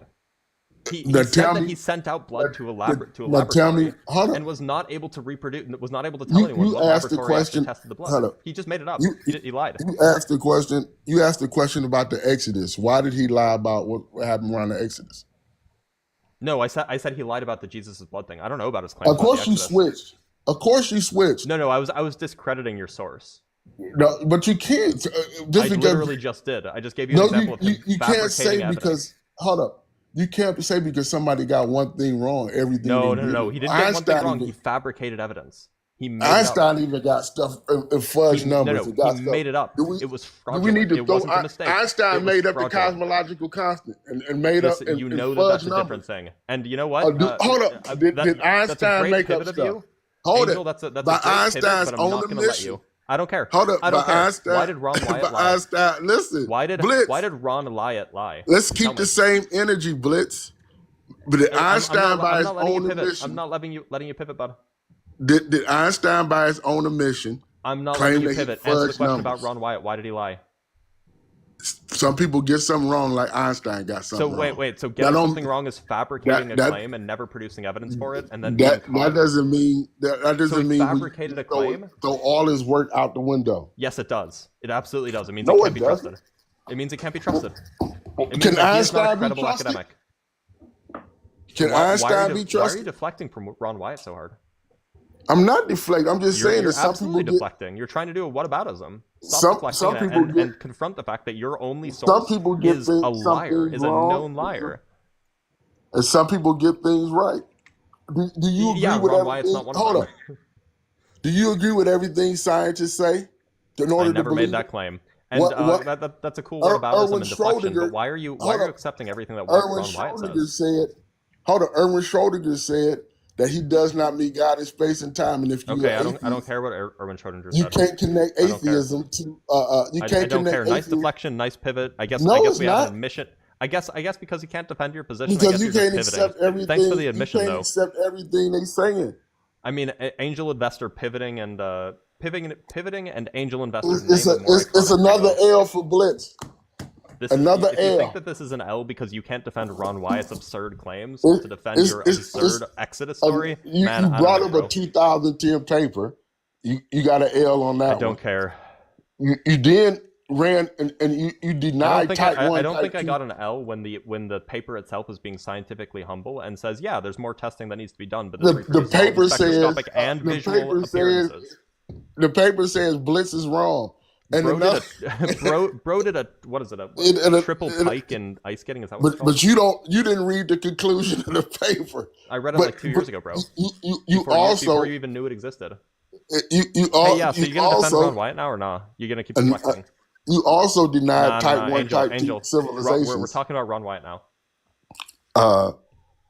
Let's look at what he said. Okay. So is Ron Wyatt an archaeologist? Ron Wyatt. Let's look it up. Is he an archaeologist? No, he's not an archaeologist. Has he ever legally carried out an excavation in Israel or Jerusalem? No, he hasn't. He hasn't done either of those. He's never legally carried out any excavations in Israel or in Jerusalem. He's not an archaeologist. I don't know why you're using him as the best source of your evidence.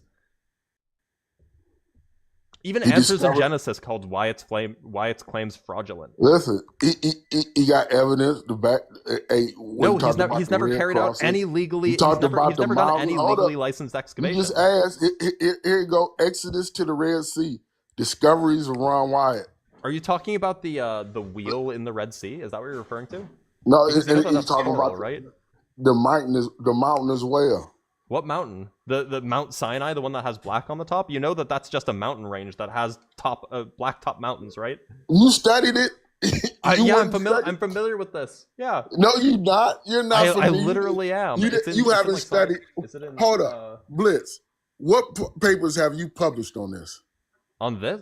Well, no, I've read this. I've read this. What papers have you published on this? What papers have you published? I'm not published in archaeology. What papers have you published on this topic? I'm not an archæologist. Why would I publish papers? So why should I listen to you? Why are you listening to Ron Wyatt? He's not an archaeologist either. You're an atheist. You have a bias. Blitz. You're right. I have a bias towards reality. No, you on here at enmity with God every day. In enmity with God. You're talking about God every day. Bro's so upset. No, it's only 3 times a week.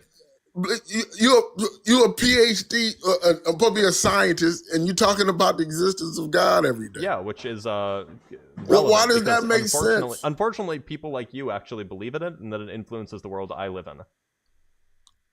It influences the world in a positive way. You woun't have any rights without Christianity. Angel, if it influenced the world in a positive way, you wouldn't be on here making fun of yourself. Look, Blitz. Do you understand that there wouldn't even be any rights or liberty or freedoms? Do you understand that your ancestors had Christianity forced on them? Without Christianity, you understand that without Christianity, without God, then the government is all powerful. Do you understand? Wait, without Christianity, the government is all powerful? Yeah, if God doesn't. Hold on. I'm sorry.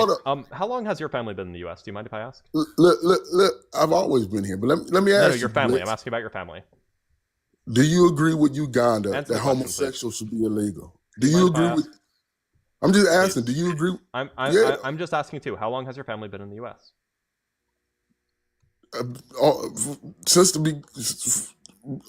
For years. What did that have to do with anything? Before or after the 1800s? Do you know? No. Okay. Well, I suspect. So what does that have to do? Make your point. I suspect that your family had Christianity forced on them. And you want to defend this religion? You know why that makes no sense? It's atrocious what you're doing. Let me tell you why are this. a shame upon your ancestors. Let me tell you why this makes no sense. 1% of African Americans today are atheists. Most Christians, because they had it forced on them by slave owners. owners. If you were right, they could have just left. After it's hard to leave they could have been once gone. You've been indoctrinated into it, bro. They could have been gone. They got all this information in the palm of their hand. You know it's hard to leave all of these Christian people? Are you familiar with that? Why ain't all of these black people leaving Christianity? Because they've been indoctrinated just like you have, Angel. No, it's because they have real experiences. They have real ties. They don't think they're soulless animals like you think people are. They think people have free will. You think everything. Let me ask you, does a woman have a free will to say no to sex?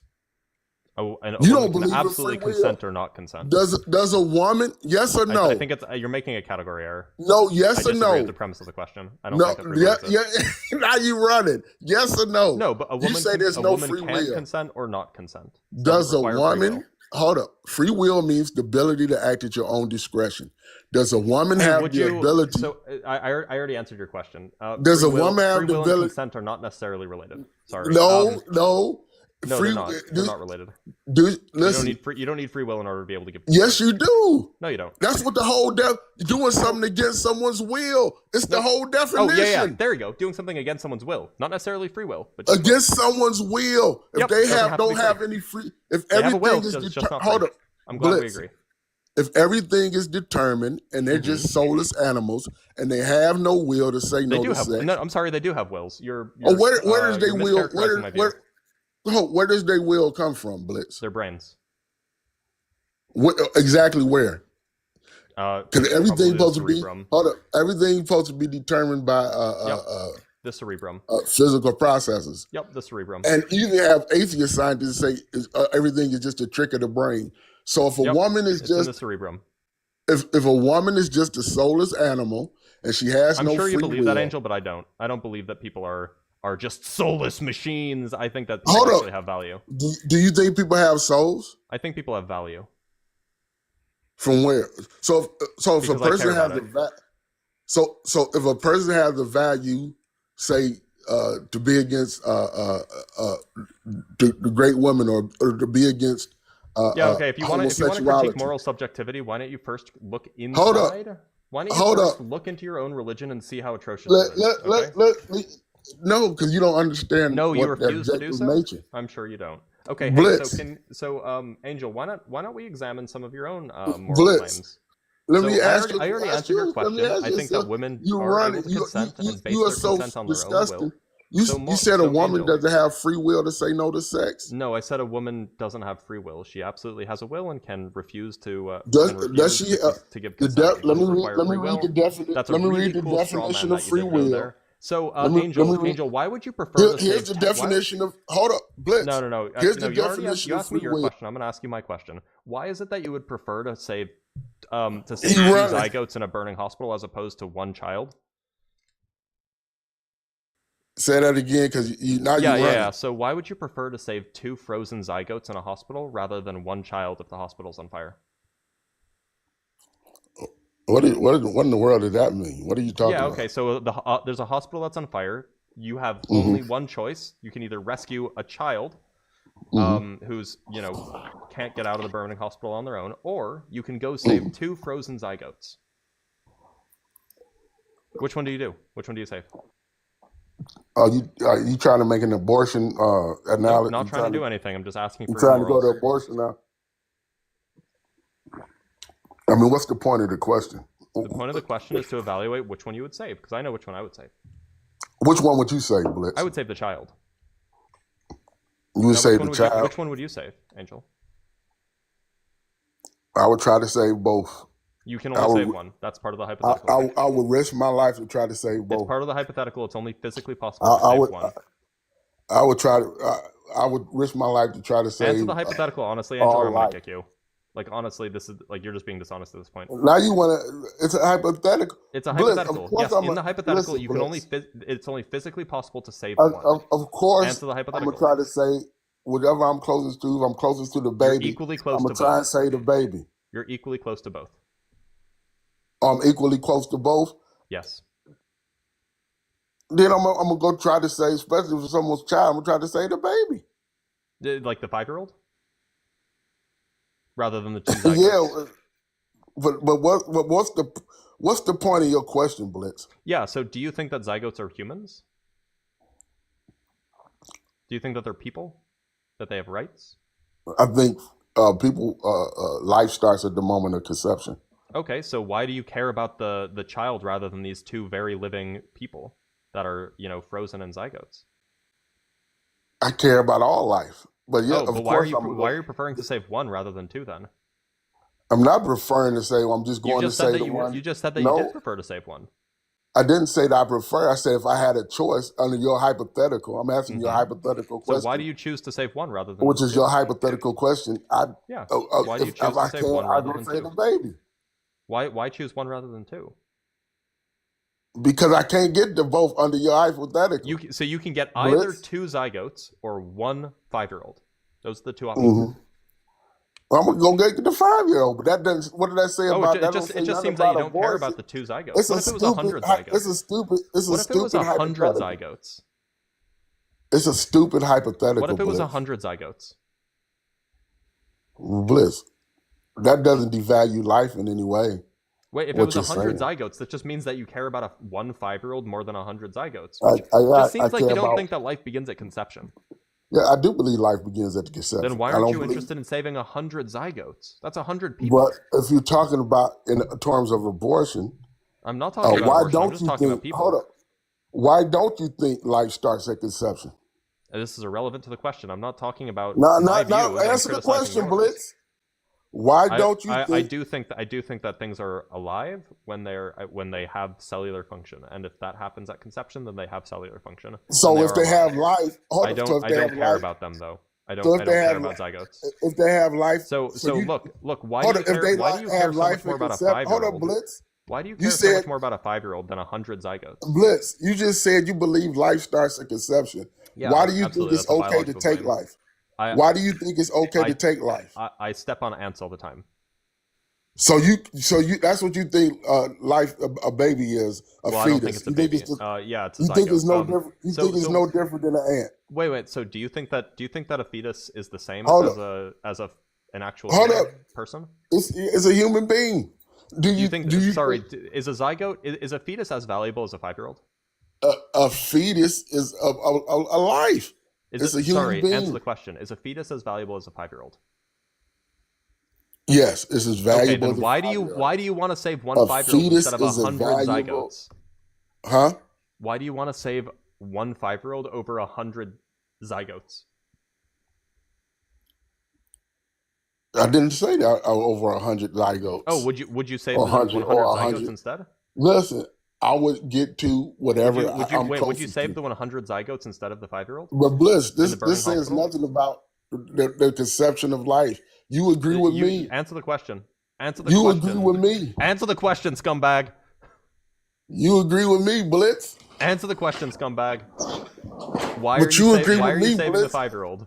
Your question isn't making any sense because you agree with me. My question makes perfect sense because it's a question. It's not a proposition. It doesn't imply. But how does that devalue? Because I say, explain to me. Because I would. Do you know what a zygote is? Hold up. Because I would rescue the 5-year-old. Why does that devalue life in any way? Well, because it means that you care more about a single 5-year-old than you do about 100 other zygotes. Sure, it does. Otherwise, you wouldn't have preferred to save that one. It just means, you know what it means, Blitz? It means in your hypothetical that I would just go. It says nothing about life in general. But I'm talking about what you value. I don't care about. I'm not asking about life in general. I'm talking about what you value. My question is, why do you think life is worthless? A fetus is worthless. Because I don't care about things that don't have that don't have what? You just said it has life. I'm answering your question. Don't come. All right, Blitz, we're done. We're done. Blitz, I'll answer your question, but he just I was answering his question and he talked over me. Yeah, I don't value things that don't have the ability to deploy conscious experience. So yeah, that's why. But yeah, I mean, Angel is good for the laughs, but we can only tolerate him for so long. There are 2 super chats. Ray with the £5. Maybe dumb and also not Christianity related, but should we be afraid of a rogue black hole destroying the Earth at any point soon? No, don't be worried about that. You really don't have to. And Flash with the $5. History Value YouTube or YT just did an interview with Dr. Nicholas Lay about the Shroud. It was Camera Obscura with a cloth that has certain chemicals. Yeah, sounds about right. Great. All right, let's bring up another guest. Let's talk to Protestant Pat.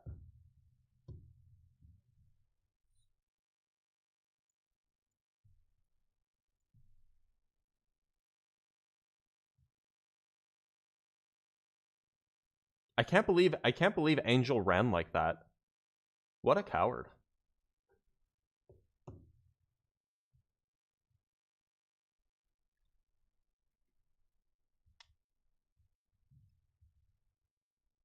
I mean, bro put on his running shoes.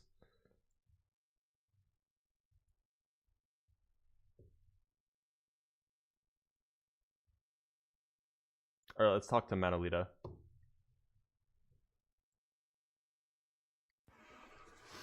Manolita, how's it going? Hi. Fine. Just fine. Just looking to you. Sweet. And, What religion do you have, and why should I believe in it? Oh, well, you need the religions first. I am just because you're trying to convince me of something, so I want to know what you're trying to convince me of. of course. But you know, I don't try nothing. I just say my opinion. Well, You know? the whole goal is you're supposed to try to convince me of your God. So Well, if that's not what you want if to I- if that's if not what I- you want to do, then I don't know why you're here. Yes, listen to me. I'm here with a reason, and nothing is without reason. You know that? You know already. My religions, I born with that, but is not mine. You know. I don't think I hear, but okay. Listen, my religion is Christianity, is Orthodox Christianity. I'm living in Romania. I live in Romania, and I take this religion from my parents. My parents already for his parents, and Mm-hmm. like that. Sure. But you know, after 40 years, it's happened a lot of things in my life. So my belief is not a religion because God doesn't have religions. God is God and nothing else. God is soul, and God he have good intentions, and that I like to believe. Okay, So look, do you he's not just so I like can that. get some just so I can get some grounding here? Do you think that Jesus rose from the dead? You know, I don't think because the Jesus who is dead, and that's it. Nobody agree. come back. Nobody come back. Why he needed a soul or body? You know, a soul is not a body. Body with soul. Yes, I have a soul. You have a soul, and I believe that. But after the death, you don't need a body. So why you need a body to go into heaven? Why? You don't need a body to go to heaven. So why should I believe in this God then? What? Say Why again? should I believe in this God then? The God that you believe in. Why? Because it's something like that. When you search something spirituality is something non-see it. You know, God is not see it. The spirituality is not see it. Angels is not see it. So you have two parts: see it and not see it. People, you see, okay, animals, tree, everything what you see, you see. Everything what you don't see is part of spirituality. So if you put together and you want to search something spirituality, don't mix it. Don't try to find God like you find your friend, because it's not like that. It's not working. Well, It's not okay. working like that. Why should I think that there are spiritual things at all? Look, why he need God? You what do you think is in your mind? What do you think is God? What you want God now? You want to answer it to you? He want to find you? What is God for you? The God is Santa Claus? Is your puppy? I don't know. What is God for you? Whatever, presumably whatever you believe in. So I'd like to know why I should believe what you believe. Because you don't need to believe me. You don't need that. You don't need it, because you will get the answer in your time. Okay. First, I didn't believe in God. I didn't believe it. Okay, I know it's something from my parents. The God existed, but when I ask God, show me something. Why my life is like that? Why? I have a lot of questions. And the God don't answer to me. And I didn't believe in God. And I say, okay, God doesn't exist. Then it's happened a lot of things in my life. You know when? When I say, okay, God, listen to me. If you are or not, doesn't matter. But please, if you think I am a bad guy, don't help me. But if you think I am a good guy, please help me. And after that, I let it like that. And next day, I waiting. Another day, I waiting. And then when I stopped waiting, God, he showed me. God, he changed my life. Everything. So- You know why? Because look- I started. The God is in me. First is in me. So It's I not you. understand. I understand that happened to you. I believe that happened to you. But you have to understand that didn't happen to me. So that won't convince me. Like, why should I believe if that hasn't happened to me? Don't worry about that. You know why? Because you don't want to find the God. You don't I'd need love the to God. if it's real. No, you don't need it. You don't need it. I see in your eyes. You don't need God. You need only answers. Only answers. And Well, I'd God like to is know not what's true. Yes, you like. Of course, you like. But the God is not your puppy. God is not a Santa Claus to come in you and answer your question. No, So is there because not you a way find the to question. is there not a way to be convinced without actually having an experience first? No, listen to me. Your father or your parents, when you want something from your parents, the parents they give it to you all the day, Sometimes. all the time. Sometimes. Sometimes, but not all the times. Of course, Sure. sometimes. Yeah, of course. But when you need a question about existence, about something more than your parents, what he tell you to you? Go from another person what he can learn or what he can tell you, because I don't know. It's right or not? For example, my father, Yeah. listen to me. I'll explain it again because my English is not so good, so please forgive me. When I need an answer, I go to my mother and I say, "My mom, please tell me something about this." And my mom, he said, "Sorry, my son, I don't know it. Go from a specialist, go from another person because I don't know." That means he don't try to explain to me something liars. He sent me to go to learn from another way. Okay, that is good. God, he tell me, he tell you the same way. If the flooring, I mean me, he cannot explain to you, go to another flooring or go to another person.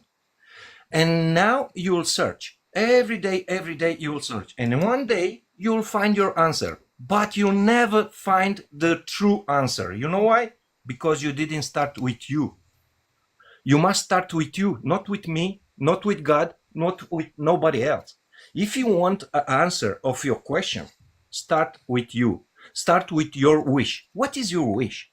You wish, what is your wish? To find I'd like to know answer? what's true. I'd like to know what's true. That's my wish. But you know already the truth. You don't want us. You don't accept the truth. But you Well, know the that's- truth. You know the truth. If I knew what's true, then I would accept what's true. Yeah, because you need something palpable. You need something to see it, to touch. Or But some good. I need a reason. I need a reason to think that it's actually true.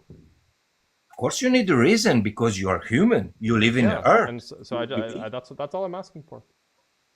Yeah, but the God, he don't live in the earth. So there's So no you don't need it. so there's no reason then. Why you need God to show you something what is finity? Here in earth, Look, everything is I mean, like finity. it could be just that somebody gives me a reason rather than God. It could be somebody gives me like a good reason. They make a very convincing point, and I'm like, you know what, you're right. That would be good. Look, I'm very, very, very sure in few days or few years, you'll find the answers. And so. this answer, yeah, you'll find it because I see that. You'll find it. You know why? If you don't find here the answer in the earth, you'll find after you're dead. I'm sure about that. I'm that a very threat? sure. 100%. 100% I'm sure. Okay. You know why? Because Nothing in this earth is finity. Everything is you have a limit. Everything you have a limit here. So you see already the life is recycled, but is all the time you have a time. A tree have a time, a man have a time. Yep, I agree. Everything has Everything a has nothing lives forever. I agree. But spirituality don't have a time. God don't Well, have a I'm time. not convinced that there are spiritual things, and I guess that's maybe that's You're just not convinced. Yeah, you're not convinced. I'm sure about that. And you know maybe what? maybe It's after I very die I good. will be, but maybe after I die there will be nothing. Listen to me. I'm not agree, and I'm glad because you are like that. You know why? Because you are not easy to manipulate it. You're Why would I not? very good person like you. All right, your Atheist? flattery will get you nowhere, sir. Listen to me, and this is what I tell you to you is very true. All people like you, he must be like that. You know why? To make a difference. To not somebody need to be clean on mind. To don't be manipulated with somebody else. Because if you want to find a God, you'll never find in a book. Okay, the book is like a sign, like a directions, but the God is not in the book. The book like Bible, the Bible, it have a lot of trap. So you don't find the God very good there. If you want to find the God, look in your soul, look in your intentions, look from outside of you, look of the people, and start first to build with you, and then answer she'll come. But till then, no. Till then, he's just curiosity. He's just make money in YouTube or TikTok or wherever. Is I a mean, business, I know I have a but day job. nothing else. No, listen to me. Is normal. It's normal to make like that. It's normal. Let's be honest. It's normal that this is the life in the earth. We live in the earth. We are not in the heaven. Please, my friend. I agree. We live in the earth. We are not a saint. I'm not a god. I'm human. I make stupid things. I smoke. Maybe I make stupid things in the earth. That means what? The God don't love me? Wow. Stop. Love me. Or he Florian, love you. Florian, I appreciate what you're saying. I am gonna let you go though, because it sounds like what you're saying is that you won't convince me, but that maybe I'll be convinced at some point in the future. Yes, you'll convince. I am sure Maybe. about that. But if you want, listen to me. The last words. All right. I'll give you the last words. Okay, last words. My religion is not Christianity, is not Buddhist, is not nothing. It's just like that. Mind and soul clean, nothing else. Intention, good intention, with everybody and every place. That is my religion, nothing else. Fair enough. And I feel this is the God. The God don't stay in the religions. That is my believer, and I will be like that. So I love you, man, and I think you have a good heart. And if tomorrow you need to save somebody, you will save it. I'm sure about that because you have a good heart. I know that. Have a good night. But just have patience. Oh, I cut him off too early. My bad. I'm sorry, Florian. But yeah, it just sounds like we weren't able to make any progress because we perhaps even agree that you wouldn't be able to convince me. All right, let's bring up. I feel like I've spoken to Altair Speaks before, and if I have, oh no, let me bring up whatever. Quirvy. Hello. Quirvy, how's it going? Oh, sorry. Before we do that, Quirvy, I got some super chats that I should read. Grimlock with the $5. Worship in a deity will be withheld until magic is established. No healing, no magic. No worship should be easy. True. And Mardik with the $5. Angel is the most annoying, idiotic caller ever. Look, man, I didn't say it. But Quirvy, how's it going? Yeah, not too bad. How are you? Oh, why are you a child? Why are you in my feed? Go away. No children allowed. No, you're allowed to listen, just not allowed to be in the box.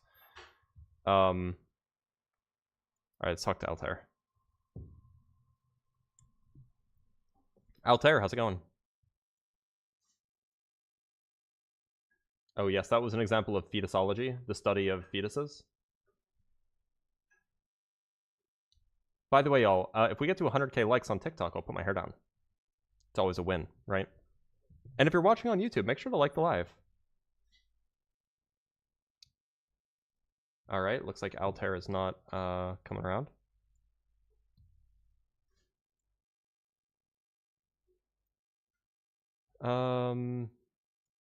Altair, can you hear me on can you hear me on the Video Ninja link?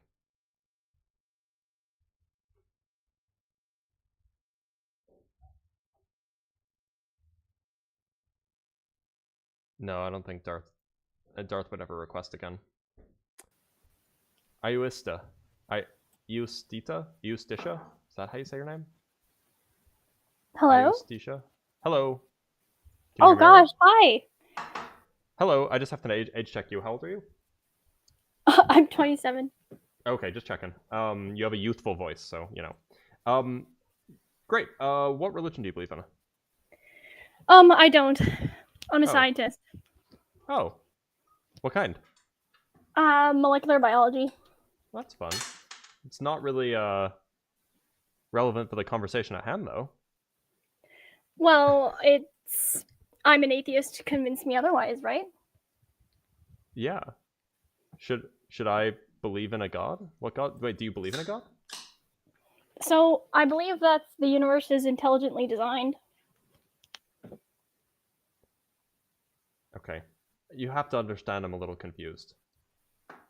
When you say that, are you being cheeky and saying, yes, the universe has natural processes which lead to intelligent design, or are you saying that there's a divine being that intelligently designed the universe? I think it's a causal process that operates outside of space-time, which would therefore infer some sort of creation event. Would you say that but this in terms of causal process has a mind? So are you talking about the consciousness debate right now? No, I'm just, so look, I mean, like, the way that I typically think of and conceptualize a notion of God is some sort of entity or process or being or whatever you want to call it that has a mind and is responsible for causing the universe or sustaining it in some way. Yeah. So is that the kind of thing that you're referring to? Yeah, definitely. Well, like when you said process, for sure.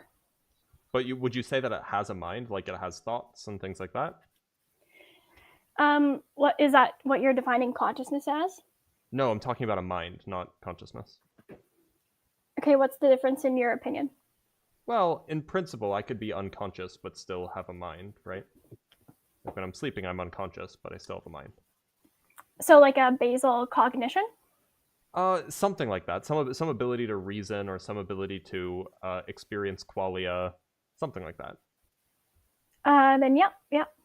Okay, so then that, I guess that qualifies under the definition I'm using. Okay, so why do you think that it's intelligently designed then?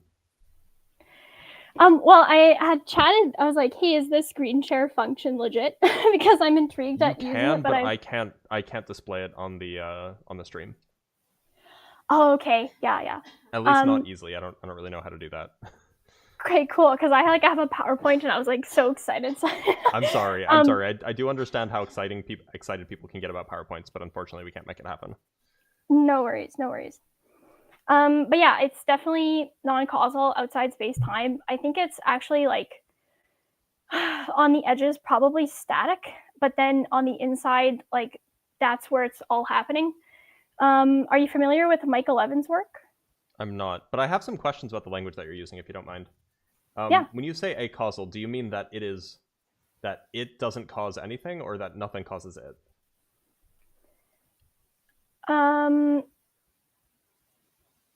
It just is. It just exists. It's almost like stable on the fringe, and it's definitely outside of the structure of reality that we're living in right now. What do you mean stable on the fringe? So are you familiar with the amplitude hadron? Mildly, yeah. Okay, Why are you familiar with that though? That's like some hardcore, like high energy particle physics. I'm a polymath. Okay. I'm a polymath, and this is my recent research is kind of delving into this. So I was like super intrigued that like your stream popped up, and I was like, oh man, this is like, I want to talk to this guy. But so what do you mean by the fringe? So like, I view the universe that we currently exist in as the shape of it being a torus. Are you familiar with that? Well, I don't think that we have any data on that, but it's at least consistent with the data that we have. Sorry, I should say we don't have any evidence pointing towards that, but it's not inconsistent with the data we have. So there is evidence. This is why I wanted the PowerPoint, because I was going to show these graphs and these diagrams that I've accumulated. But basically, all of the luminaries that we see in the sky rotate around a fixed point Polaris. Hold on. I just got flat Earth vibes. Are you a flat earther? You mean geocentrism? Do you think that the Earth is spherical? I'm not sure what shape the Earth is. I think the universe, though, that we live in is like when it comes into being, it is the shape of a torus. Like if we were to give it a shape, that's what it would be. But I actually don't think it. I don't think it exists. When you say the universe, what are you referring to? Well, what we're doing right now. I mean, I'm talking to you over the internet. I have a physical form. I have a voice. I have thoughts. This what we are doing right now, existing. Well, right. But like these things here. Do you think that this is a galaxy that I'm pointing to? Hold on, With, like, I don't real have stars? Oh, I don't know if you can see on the. Oh, are you talking about the background? Yeah, the background. Do you think that those are like actual things that actually exist and have, you know, their own planets orbiting them, and you know, they have their own shape and structure and governing laws and all those kinds of things, or? I think that's a really nice picture. But that doesn't answer my question. Yeah, but I mean, you're just asking me to say what I think of the background you have for the stream. Yeah. So do you think that these are? This is a picture of like actual galaxies that contain, you know, billions of stars, each with their own planets around them, etc. Or do you think that they're like just lights in the sky that we have no idea what they are? Yeah, I definitely think that the image you're showing in the background is nice, but I have no way of objectively verifying that. Okay, so have you ever looked through the telescope? No. You should. By the way, this is not like me just. I'm not trying to be condescending. Like everybody should look through a telescope. It's amazing. So like, have you ever looked at the sky with a pair of binoculars? Yes, I have. Okay. Have you ever looked at Jupiter? Yeah, it's super bright. It's super bright, and you can on a good night, you can even see the moons of Jupiter. What do you make of those? You mean the other like wandering stars? Yeah, the stars that go in front of and then behind Jupiter. Yeah, I have no clue what those are. Not a clue. Could not tell you. Certainly, we could make some good inferences, though, right? I mean, we could come up with some sort of hypothesis that we could test. To check, right? We could try to send things there. No, we absolutely could not. We can't send anything into space. Why not? Why not? Yeah. Because space doesn't exist. Why do you think so? Because to have a pressurized system with an environment and patterns of air and different densities of different air, you need a container. Are you familiar with gravity? Yeah, so gravity is a phenomena. Yeah, it's a phenomenon, and one of those phenomena is keeping things down or in. Yeah, so I think that the gravity that dictates so many laws of physics is just a phenomena that has no evidence in real life. Like in no way, shape, or form does mass attract mass. You said you're a polymath, right? Yes. Okay. How much experiments of physics have you read? Experimental physics? Yeah. Well, right now I'm focusing more on the math. Really? Yeah. What math or which math are you looking at? So, the Riemann hypothesis. Okay. Can you and state the Riemann also, hypothesis for me? sorry, Can you state the Riemann hypothesis for me? that all non-trivial zeros sit on a line of at 1/2 The non-trivial zeros of what? of the Riemann zeta function. Okay. Here, I think I have something for you. Here it is. This is a great paper. Oh, where'd it go? This is a great paper. You should read it. There's tons of experimental evidence. This one's from 3 or 4 years ago. It was the smallest demonstration of gravity yet. It's an excellent paper because, well, A, it's a technological feat, but B, the amount of experimental verification that they do, the amount of systematic analysis that they do, the amount of noise reduction that they do is spectacular. They account for they account for force inference. Well, I shouldn't say they account for that. That's how they're making their measurements. I'm just looking for a particular section. Okay, here it is. So they do the experiment in a vacuum. They vibrate the experiment from vibration. Sorry, they isolate the experiment from vibrations. They measured and accounted for charge distributions on the masses. They accounted for seismic noise, mechanical couplings, magnetic interactions, the Casimir force.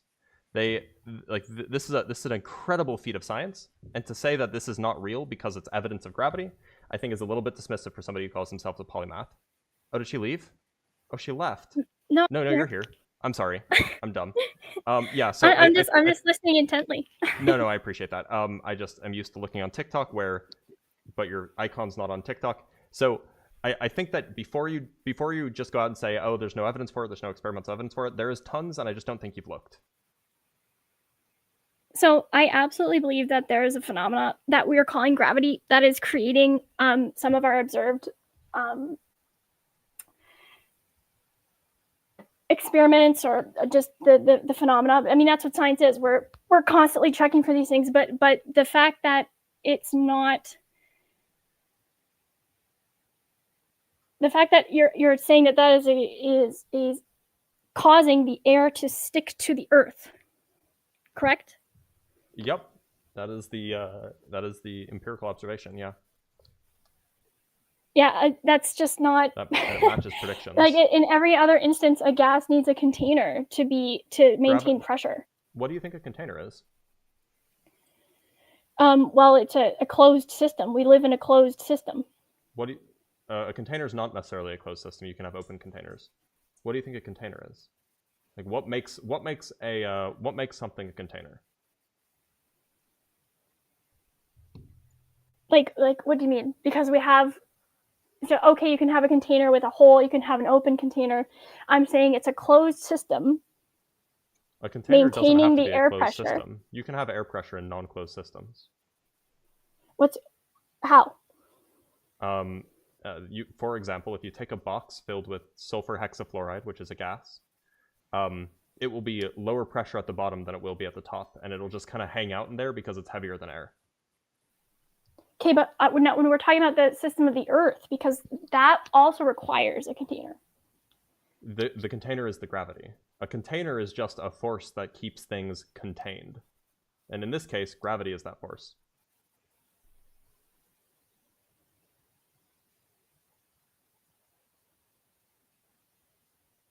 So you still need, so this is where I get caught up, because everyone's like, oh, it's gravity keeping the air down. It's gravity. And yeah, we have open containers, but it's still on Earth. You're talking about a container on Earth.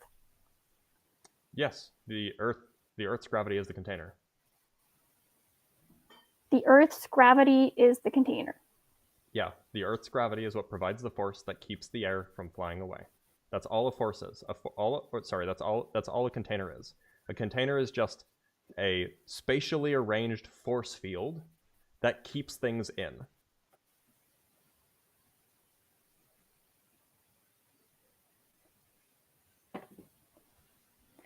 So we got on this track because we were talking about space, and I said space doesn't exist. Earth is a closed system. Gravity is a phenomena that we can test. We have science. You pulled up a very nice paper, which I took a screenshot of. I'll probably read it later. I'm not disagreeing with you that gravity as a phenomena exists. I'm saying what it is purported to be is something else entirely. Well, the data that they produced in this paper is consistent with mass attracting mass. Yeah, but like, is that okay? I need to read that then because I don't. There's no other instance in our lived daily experience where mass attracts mass, other than every instance of something falling is mass attracting mass. Yeah, falling fact, to the Earth, which is a mass. The Earth has mass. Yeah, there's definitely a force. Yeah. So the mass attracting mass is something that's been demonstrated since the late 1700s. It's called the Cavendish experiment, and people have done more and more precise versions of this for 250 years now. This is not new. This is not like some breakthrough science. I mean, that paper is particularly nice because it was like extremely well performed and extremely well controlled for. But like that paper is not like some unique thing that had never been done before. This is very, very well established science. Mass attracting mass is fairly easy to demonstrate.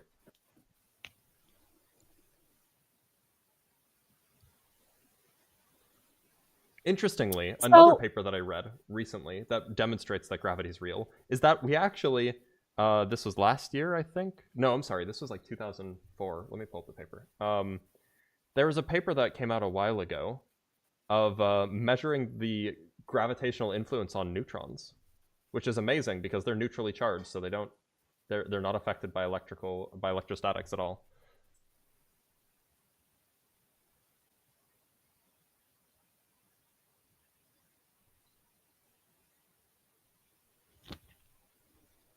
Would you agree or disagree that the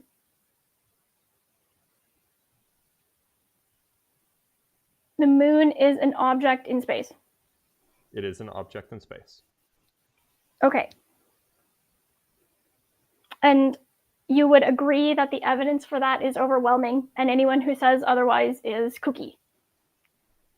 I wouldn't say kooky. Somebody else might, but yeah, yes, the evidence that the moon is an object in space is overwhelming. Because I love that you brought up in the previous call the phases of the moon. Mm-hmm.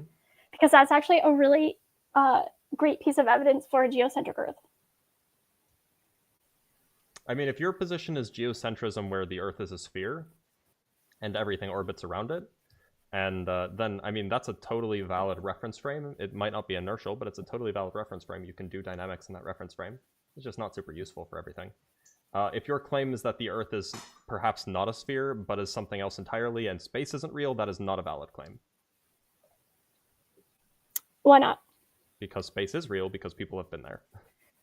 Like, no, evidently, like, obviously, right? People have been there, unless you're just going to believe it's all a giant conspiracy. No, could not survive a vacuum. I'm sorry. That's what suits are for.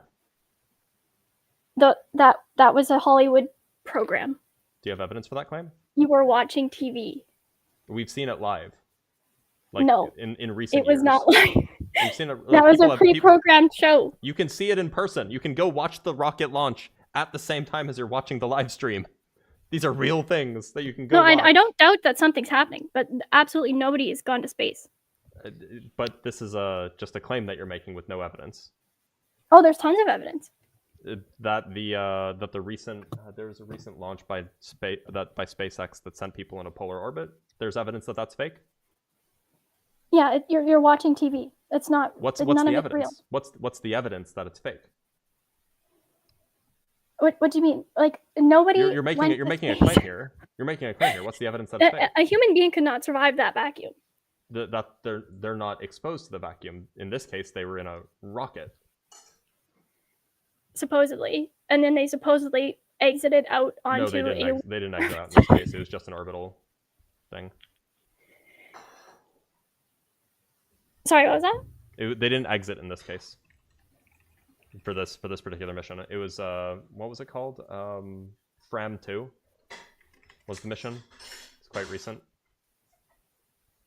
private human spaceflight. It was a polar orbit.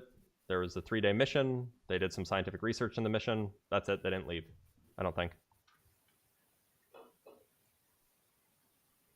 Yeah, I mean, that cool story. Do you have any evidence that it's fake? Sorry? Or is it just a claim? Do you have any evidence that it's fake? Because we have video of this. So like the burden of proof is on you. Yeah, so which videos? Because I can show you dozens of videos. Dozens of videos have supposed from the spacecraft.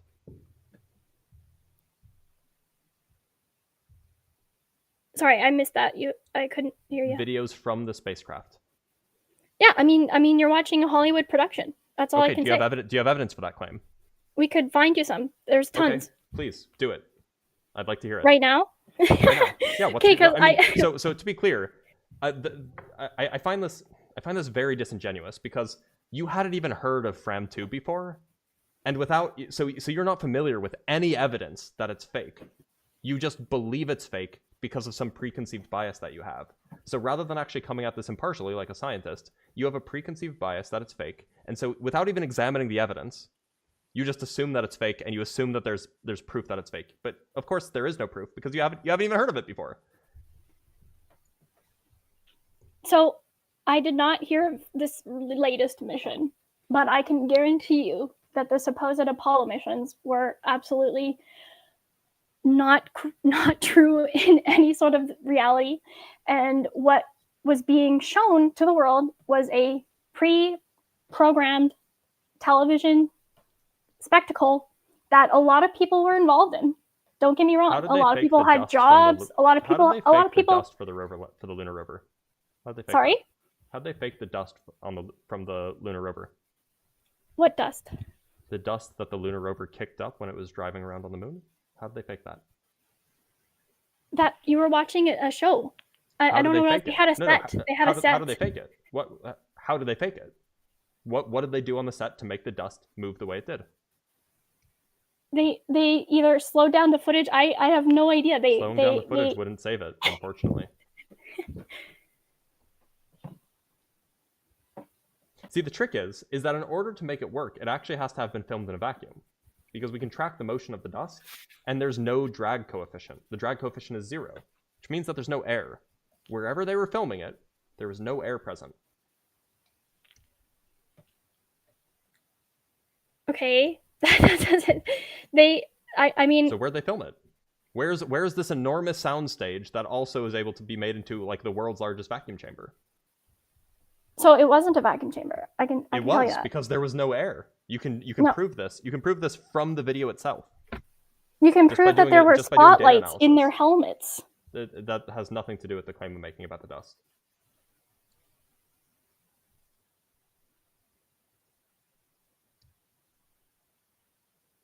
It's 2025, guys. Time to stop believing we went to the moon. It's. Are you gonna acknowledge that? Are you going to engage with the position that I'm taking about the lunar rover dust? I can show you the video, by the way, just so then. Yeah, I've seen all of it.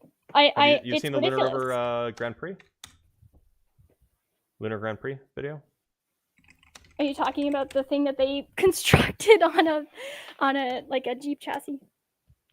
I'll show you the video, and just so then we have something to refer to.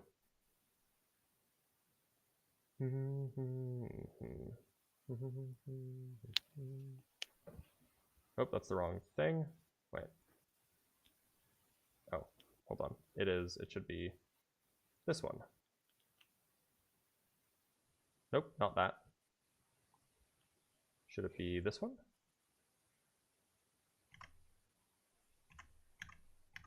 One sec.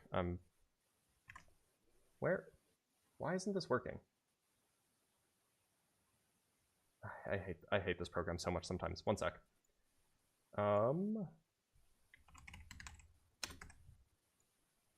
Just let me select the thing. Okay, there we go. Okay, this is the video in reference. It's the Lunar Grand Prix. This roughly this. So I don't know if you can see that, but see the dust being kicked up? There's some lag between the. Oh yeah. Take it. Go ahead and take a minute. Okay, I'm seeing something. Yep.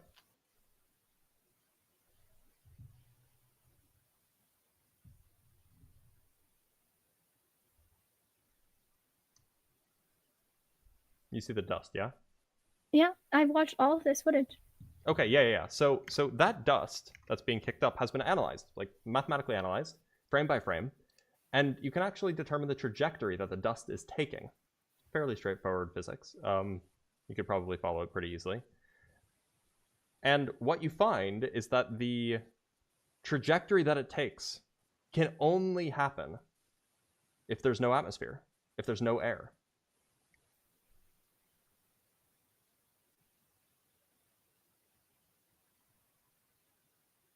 Yeah, I don't believe that at all. I mean, like, okay. You should read the study. Yeah, well, is it different than the one you sent me before? This It's another one. Measurement of gravitational. Yeah, coupling? no. This is one about the moon landing. Has nothing to do with that. Here's another one. How have you not seen all of these?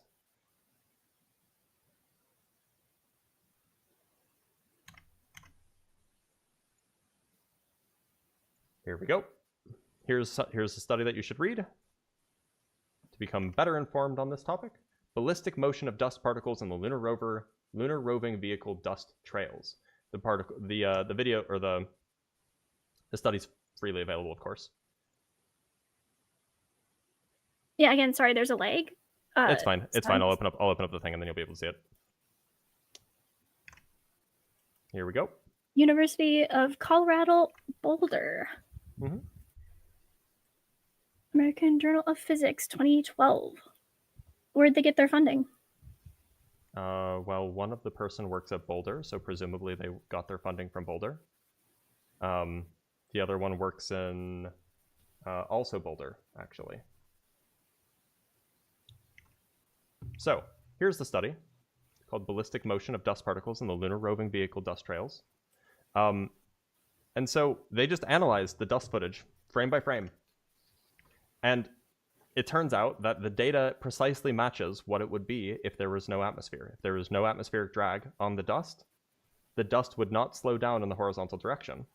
And so that's exactly what they see, that there is no atmosphere.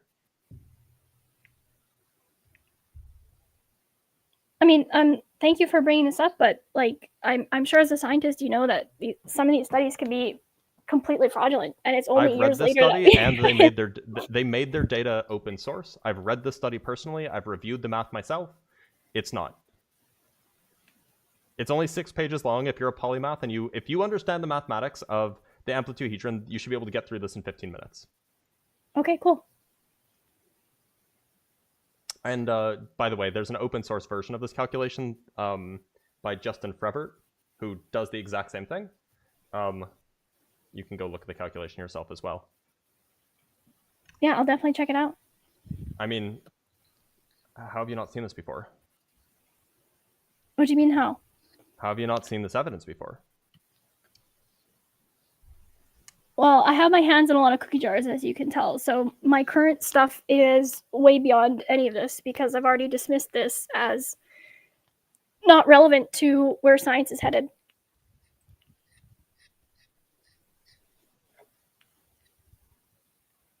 It seems like that you have a preconceived belief about the way the world is, and you are only interested in things that further confirm those beliefs. No, that's the antithesis of science. I agree. I don't think that you're doing science. Okay, but like it's the pattern recognition part that is kind of like propelling this.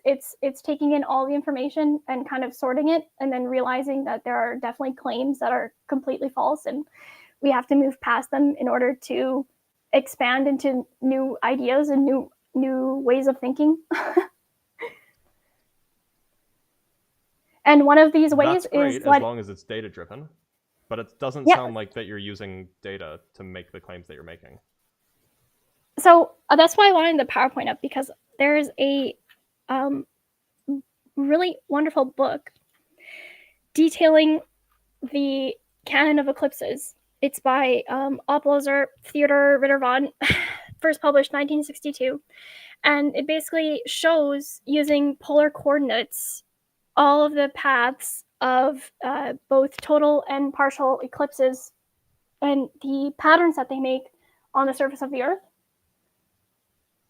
I'm familiar with the image that you're referring to, the like this pattern of eclipses on the surface of the Earth. Sure, I'm familiar with it.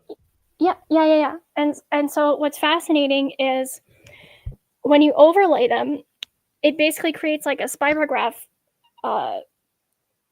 geometric. It's beautiful, and It is, but what you're seeing is a result of the azimuthal projection that you're using, and because because the moon's plane of or the moon's ecliptic plane is 15 degrees tilted, I think it's either 5 or 15, I don't remember which. You're going to see a spread of these eclipse patterns, but that's a result of the geometric projection that you're using. It's not a result of anything significant. What do you mean by geometric projection? Are you talking about the polar coordinate system? Yes, that polar coordinate system that you're using is an azimuthal projection, and that's why it's giving you that's why it's giving you that visualization effect. But if these okay, but why can't we take that and using that create some sort of hypothesis that we can then test? What's the hypothesis? Well, that the Earth is stationary. It's a geocentric universe where the sky is basically operating as a clock. We have the sun rotating once a day. Wherever the sun is noon. We have the moon rotating also. We have the phases of the moon keeping track of the weeks and the months. Wait, and then sorry, we have so you know as a scientist that a hypothesis is not like a broad array of claims. It's a very specific claim that is testable. So what's the hypothesis? Well, the hypothesis is that the current heliocentric model is defunct, and we need That's not a hypothesis. That's a claim. A hypothesis is a positive claim about the way the world is, not about the way the world isn't. Okay, so the sun is the thing that's rotating, not the Earth. How can you predict that? Or sorry, that was phrased poorly. What predictions does this claim make that are distinguishable from other models? Well, it's how we can predict future eclipse paths of totality, because we're basically taking integrals of the paths that the sun and the moon take.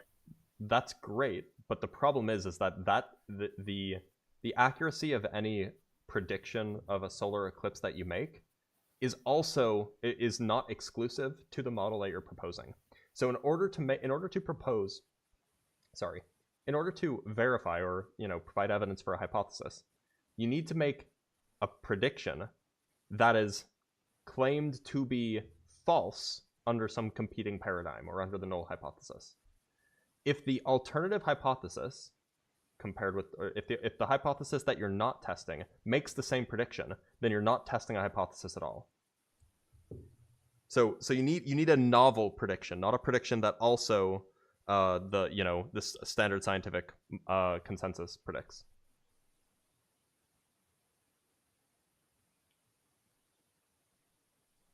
Okay. So you're not disputing then that these canon of eclipses could map onto a geocentric Earth? I mean, look, if you want to make that claim, you can. I think that there's a lot of problems with you're not talking about geocentrism, by the way. Geocentrism, as understood by the ancients, was like a spherical Earth with the heavens revolving around it. But a flat Earth, it has a lot of other issues. You might be able to use some some polar coordinate transformations in order to transform the globe predictions to the flat Earth predictions, maybe. But that's not the only reason. It's not the only reason why, or it's. There are plenty of other reasons why we know that the Earth isn't flat, isn't topologically a plane, if you will.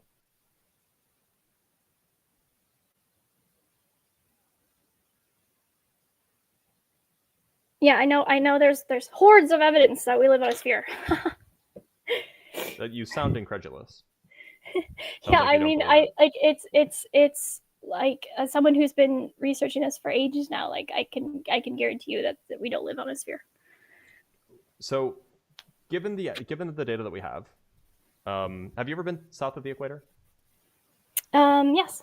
Okay, so south of the equator, when you're south of the equator, what is summer in the northern hemisphere is winter in the southern hemisphere, correct?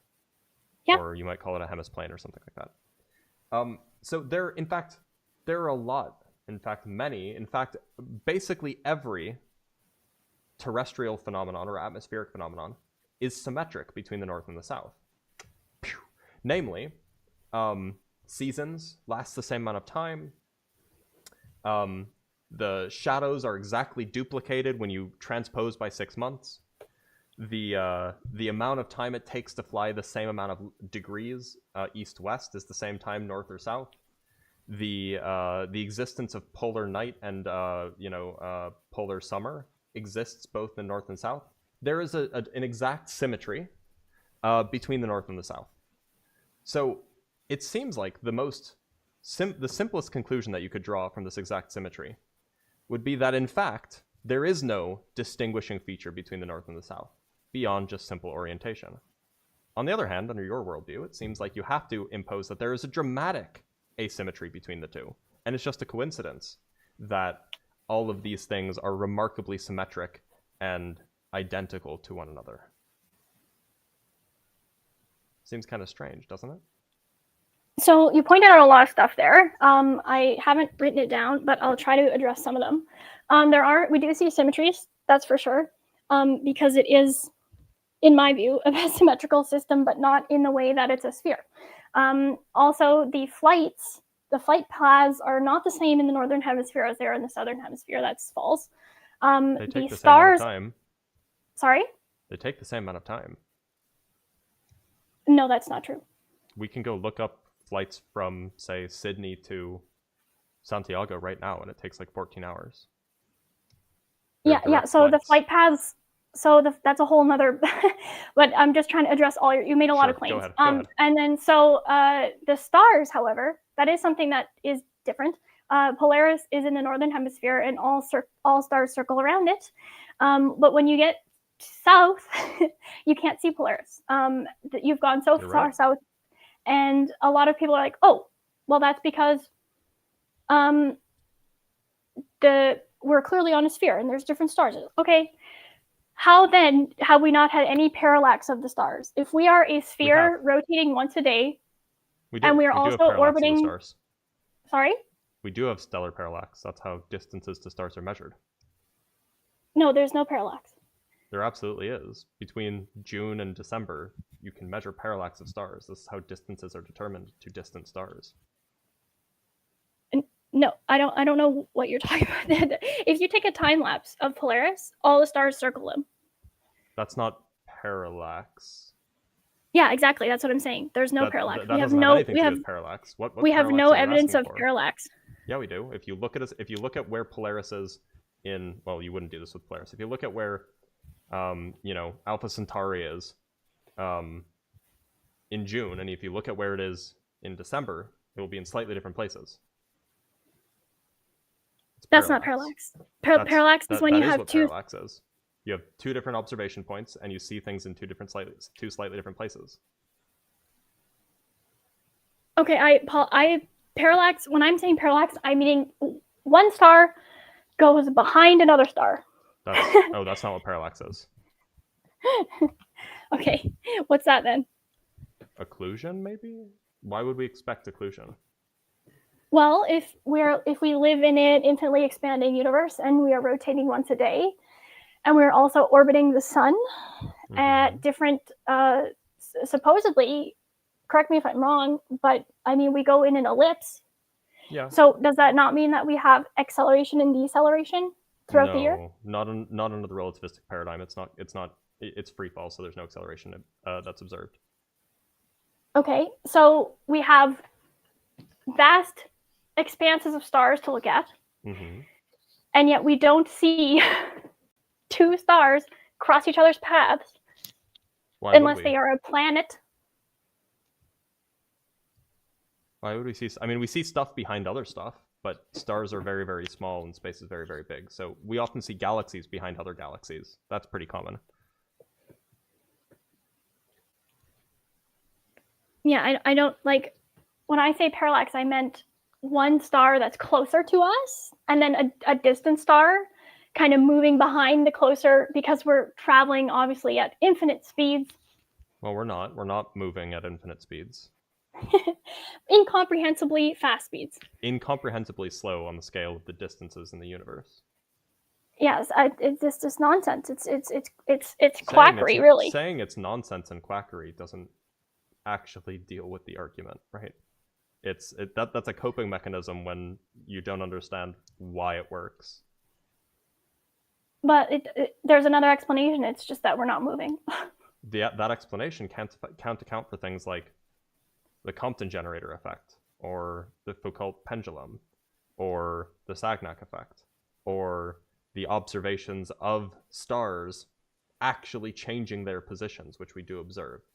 There are stars yes, that they change rotate. They rotate. No. They move on at the exact same time of each day, on the exact, say on March 1st of each year, at the exact same time of night, the stars will be in slightly different places.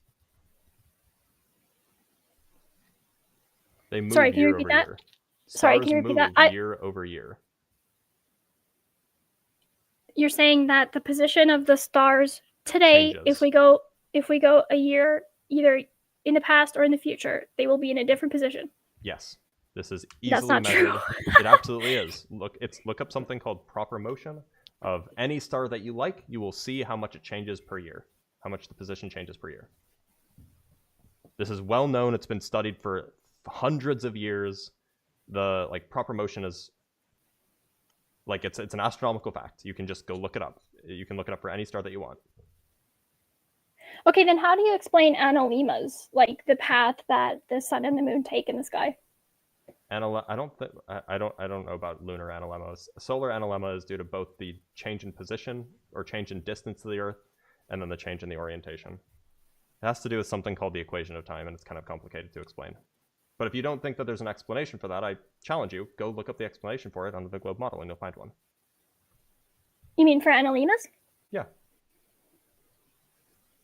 Well, the explanation in the geocentric Earth is that the sun and the moon are spinning on their own wheels. They move between the Tropic of Cancer and the Tropic of Capricorn throughout the year, and that's what makes that analema shape in the sky. Because they are. Sorry. Sorry, I just have a question. Why does the sun disappear at night? Where does it go? So in the geocentric Earth, the sun is local, and it is a spotlight of energy, and it is moving. Yeah, so why can't I see it at 8 p.m.? Because it's moved on its path far away from you. It's on its trajectory. It's on a fixed path. Why? So is it what? So it's moved. Is there anything blocking me from seeing it? You could go to where the sun is. No, so I'm standing here in Central Europe. It is currently 10:25 p.m. I'm not standing, I'm sitting, but I'm sitting here. The sun, in principle, what? It's 14 hours or 10 hours. The sun, in principle, is at its. We're in April, so the sun is somewhere over Hawaii or something like that, right?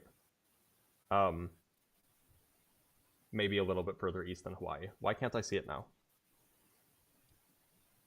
Well, I just told you the sun is local. There's I understand no that you think it's local. What's stopping me from seeing the sun? You mean in your position in Central Europe right now? Why can't I just look in the direction of the sun and see the sun? Because it's a local light. It's not. Is there something blocking me from seeing it? The gases. It's fluorescing the gases in the sky, which is why you can read in the morning when the sun hasn't actually entered your. It's because it's fluorescing the gases in the sky. There's the difference between daylight and sunlight. Is there something blocking my vision? What do you mean there's something blocking your vision? Look, the sun is a light. In principle, you could draw a straight line connecting the sun to my eyeball, an imaginary straight line. Why can't the light go from the sun in that imaginary straight line to my eyeball? Why can't the sun? Why can't I see it? Why can't the light from the sun get to my eyeball right now? Because it's a local light. You keep saying that. The sun is giving off light, right? Yes. Okay. Does it give it off in all directions or just straight down? Yes, light spreads Okay. out evenly. It's It gives everywhere. off it gives off light in all directions, which means that it is emitting light in the direction of my eyeball right now. Why doesn't that light get to me? Well, I mean, you could say that it does get to you in some form. If you go outside, you can see kind of vaguely in the night, but Well, I there's should also just the be able moon. to see a glowing orb, off in the distance. Again, we're talking about the sun fluorescing the gases in the atmosphere. I'm talking about the light, the sun itself, not the gases in the atmosphere. Why can't Okay. I see direct sunlight right now? Because the sun is not where you are. But there is a direct line of sight between me and the sun, right? I mean, in theory, if you went up however many thousand No, feet. I shouldn't even need to go up. There is a direct line of sight between me and the sun. Unless there's buildings in the way, of course, but there's not. I'm not sure the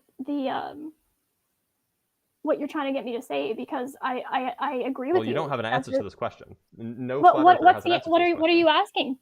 Why can I not see the sun? There is nothing obstructing my view to the sun under your worldview. The sun's light is emitted in all directions. So that sun's light from the sun, from every part of the sun, should be emitting light to my eye, and I should be able to see the image of the sun in the sky. No, because the sun is a local light that's on a fixed path, Saying and it is not local over. doesn't defeat the. Okay, do I have to draw a diagram? Hold on. What do you mean? What don't you understand about my use of the word local? When you say local, do you just mean small and close? Yeah, so it's definitely small and close. And Then it's I almost like a understand spotlight. exactly what you mean. It just doesn't resolve the problem. So it would be as if you took a heat lamp and you plonked it over your head and you said, "This is noon." And then you move that heat lamp 2 miles down the road. Can you see the heat lamp? No. What is happening in the background? So are you claiming that it's not dark enough? Is that the point? What do you Or mean it's not dark bright enough, rather? I'm sorry. The sun is a source of blinding bright light, but it is small and local. So wait a minute. The reason I can't see the heat lamp from 2 miles away, even though I have an unobstructed line of sight to it, is because it's not bright enough. Is that why you're saying I can't see the sun, because it's not bright enough? The sun takes its light with it.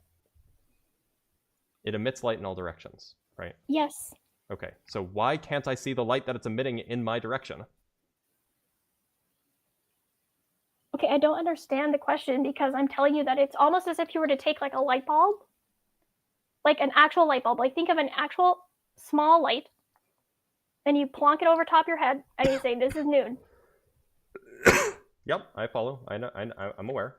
And right where that light bulb is, 90 degrees from that place on Earth, we're calling that noon.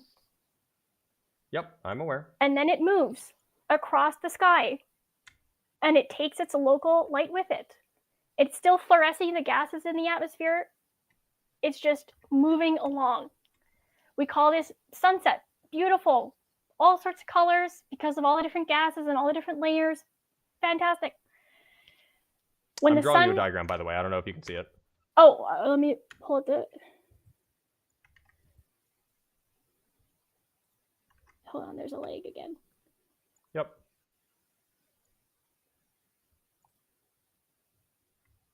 Very nice, very nice. I like the paint. Right, okay. The black thing is my head. Obviously not to scale, but it conveys my point, right? Yep. The sun is very far away, and yet the light from the sun should still get to the little black dot, which is my head. Why can't it get to my head? But you're not making it move. It's very far away already. In this picture, it's 10,000 miles away. No, that's a... It's not to scale, but in this picture, it's 10,000 miles away.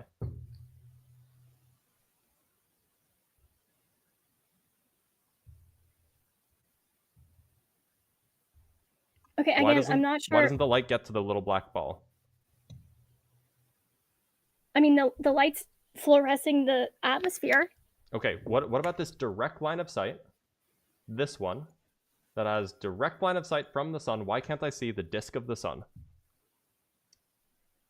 Okay, I'm not sure what you're getting at with this question. I'm so sorry. But it's the in the geocentric model, that sun would actually be so far off it wouldn't even fit on the the sides that Yes, you have. it's not the scale. Make my head smaller. However small you want it to be, make my head smaller until it's to scale.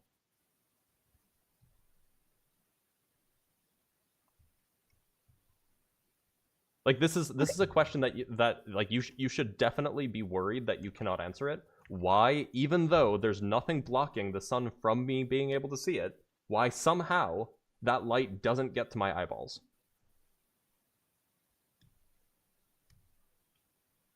The light.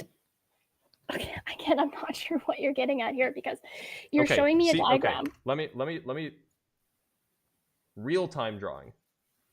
Light leaves the sun, right? Leaves the sun in all directions. I have to tell you, I only got like a couple minutes left. This has already gone way longer than I so appreciative of your time.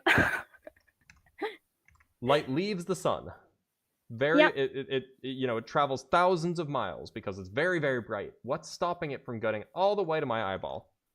Direct line of sight. What do you mean? It's a local light. I mean, if you have a light on, does the light go on? Does the light keep traveling, or does it stop? Hello. Sounds like you gotta go.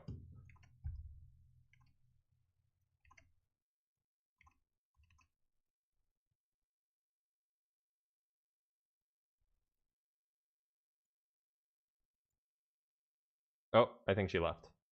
Yep, she left. That's fine, though. We weren't getting anywhere. I am baffled that she called herself a scientist. I am befuddled, bamboozled, all sorts of things. But anyway, we got some gifts, so I should read the super chats. Grimlock, thank you for the $5. Explain both auroras on this model, please. They never can. Hate Stairs says $5 for a small piece of coin for dealing with a pseudo-intellectual. I appreciate you. And Flanker with the $5. If it's local, how can half the world see it at the same time? Yeah, it's a good question. Look, they can't answer those questions. I can't believe she had the gall to call herself a polymath. That's annoying. Like, nobody calls themselves that, first of all. Second of all, to say that she understands the amplituhedron but couldn't understand my question is, like, ridiculous. It is. I hope that she's not a molecular biologist. Daily Jesus, how's it going? Pretty well. How are you, man? I'm doing all right. I suppose I don't have to guess what religion you believe in. Why should I believe that Jesus is my Lord and Savior? So before I get into Christianity specifically, do you mind if I just try and prove theology in general?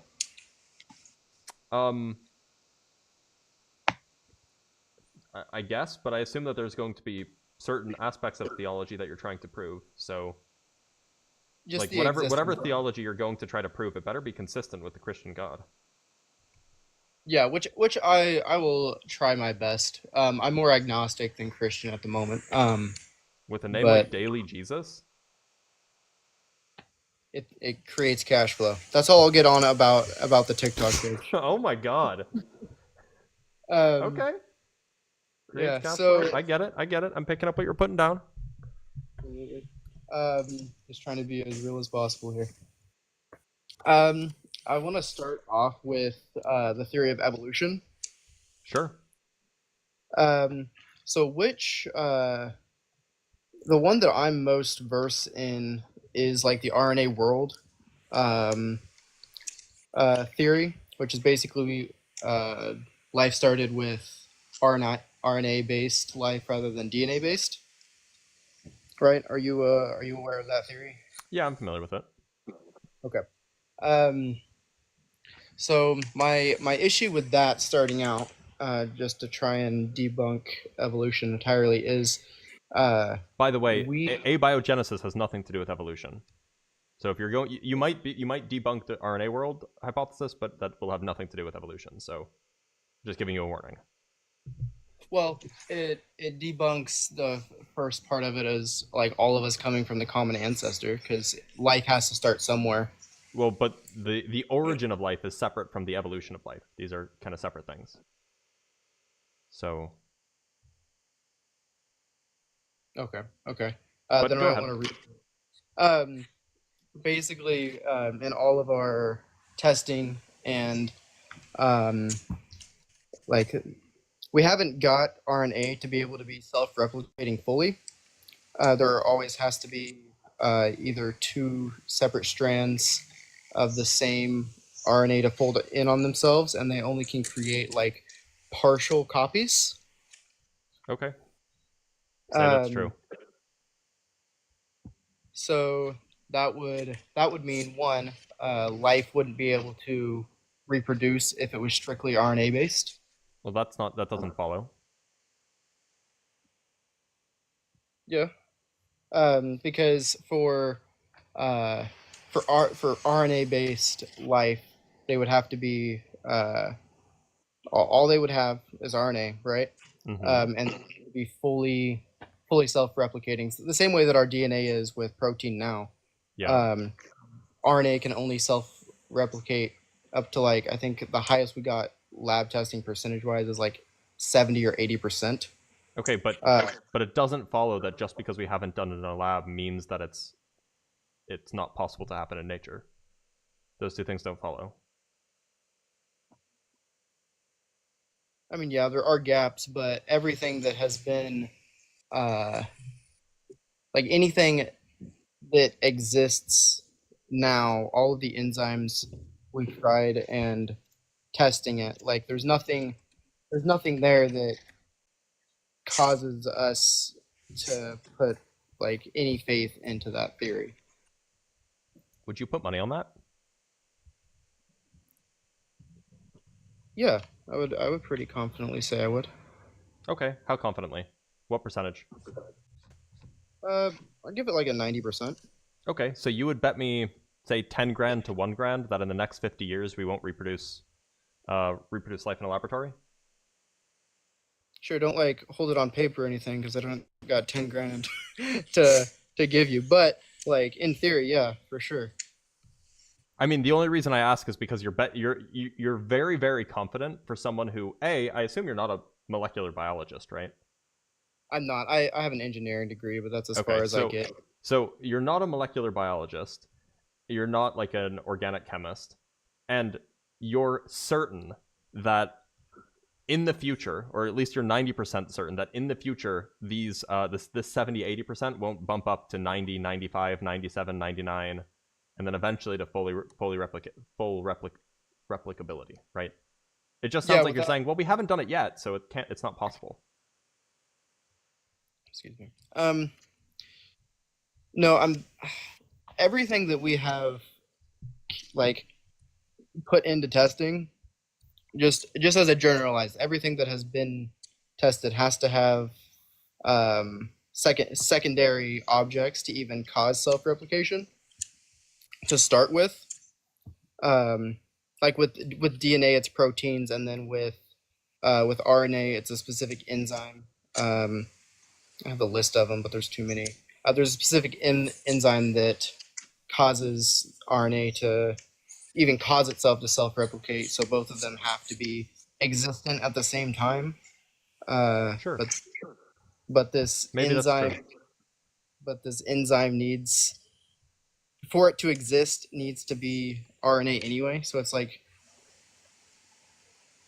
everything that we have tested still needs an outside source. Even if RNA is completely self-replicating, you still need an outside source to cause it to happen at the same time. Maybe that's the case. Maybe the RNA world hypothesis is false. I don't know how this proves that God is real. Yeah, so with it tying in to God, like that is the most sound start to life we have scientifically.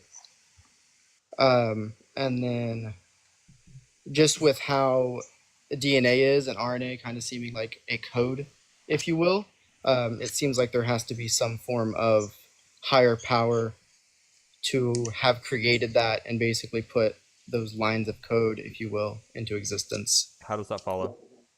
Rather than just like randomness causing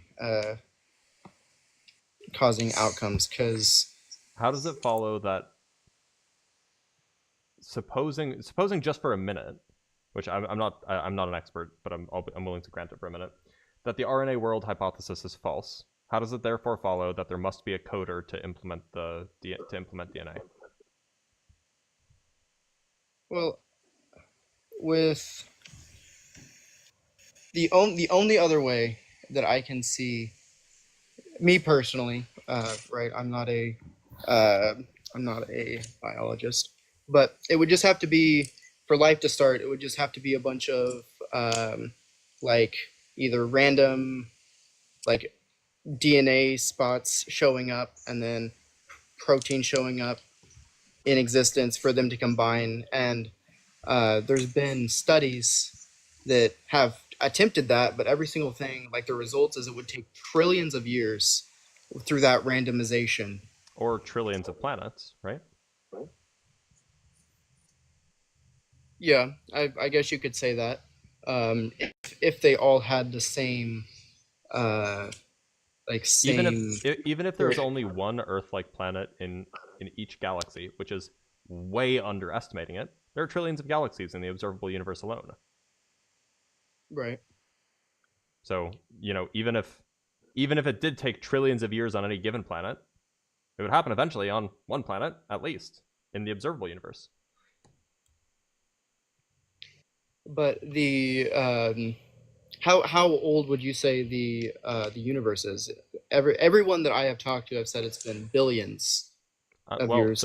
So the whole trillions of years thing, that's a statistical argument saying that if you were to try to do this, if you were to let chemicals just sit and randomly reorganize themselves, it would take trillions of years for this to happen on a single planet. But if you have a trillion planets, and the statistical time for it to happen on one planet is 1 trillion years, it would happen on average once a year on 1 trillion planets. Right, but that also depends on the creation of each planet and like the time frame that has happened, because with the amount of planets we have, not all of them have been around nearly as long as Earth, and obviously there's most of them would have been around for longer than Earth, because Earth is Earth is on the younger side of the planetary scale. Right. So, like, still with that, there's still a limited amount of Earth-like. I was being generous when I said trillions. I was being generous with you. Right. It's probably close to quadrillions. Probably closer to quadrillions or even quintillions. Right, but I still feel like it's still a very, obviously it happened, so me saying this is like obvious, but it's still insanely rare for chemicals to show up, and for us to not have proof of other life in the conceivable universe anyway, which is a completely different argument. But just with one happening out of all of those. Yeah, it might be rare. Right, which still, that trillions of years. It wouldn't take trillions of years if you have trillions of planets. It would happen on one planet in like a year. In theory, right? But that's just how statistics works. But observably, it hasn't. Well, it happened here. So this would be a place where it happened. Right. Let's say that you have 1 trillion planets and each one has a 1 in a trillion chance of making life. Well, statistically it'll happen on one of them.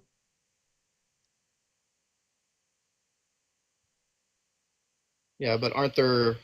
You just stated that there was quadrillions. Yeah, so the universe is very, very big and we can't see most planets. So it's even if there is life, even on the other side of the galaxy, we won't be able to see it. It's too far away. All right. But even granting that we have no idea how life comes about, how does this get you to God? It's like the randomness of it. it doesn't seem very random. It seems like everything has a structure, and obviously that happens over So time. what does that have to do with how life came about? If you just wanted to make an argument of like a teleological argument, then you should have just started with that. I kind of wanted to get into the RNA thing. I haven't had too many people even be able to touch base on that. So Okay. I mean, the thing about the RNA thing is that it doesn't get you to a god, because at best, what you end up with is we don't know the mechanism by which life formed, but you don't know the mechanism by which life formed either. You just say that, well, God made it happen, but you don't actually know the mechanism. So we're both in the same boat. right. So it kind of just puts us on like a basis, because there are a bunch of theories and different things that can prove of some form of higher power, just with like personal testimony and like psychological stuff. Like, but the thing that gets everybody caught up on is the beginning of life. That's like the whole reason people argue there's a God in general. It's just how we get started. So but it doesn't provide evidence of God, because all it does is, like, at best you have the claim that we don't know how life started. That's all you get. And then there's personal testimonies. There's like the rapid expansion of theology. Isn't the world getting more atheist now than it is Christian? Isn't atheism growing faster than Christianity? I'm not sure on that statistic. Let me search it up. I know there's more atheists than what there were, but that doesn't necessarily mean the growth.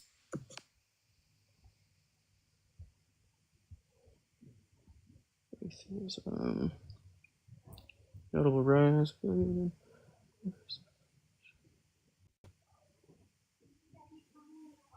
All right. Let's look. I can do that for the live, but so I'm looking at number of people in billions. So unaffiliated, I think that's how they're denoting, because there's no other category for that. Right. Unaffiliated will be. Oh no, I'm wrong. Absolutely, Christianity's growing faster. Yeah, I guess Islam is growing faster than Christianity, though, right? Yes, which I definitely knew on that end of Islam, because that's a whole argument I got in earlier. But I mean, just because people are convinced of something doesn't make it true, right? Right. That's very true. But it's how the expansion happened, and well, you know how the expansion happened originally, right? For theology in general or Christianity? Christianity. Yeah, colonization, essentially.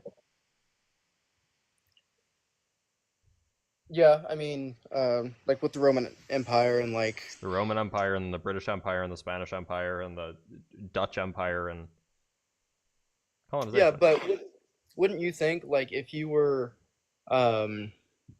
actually, rather than make this personal, as a society, if a governing body tried taking over your country, do you think you would there would be the majority of people conforming, or do you think people would not want to conform to that and retaliate? They were forced.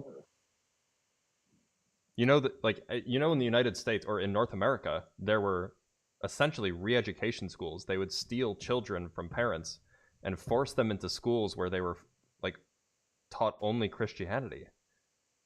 Like, this is a real thing, and it was horrific. I was not aware of that. Yeah, these are called there's a name for them. Well, yeah, they were boarding schools, but yeah, like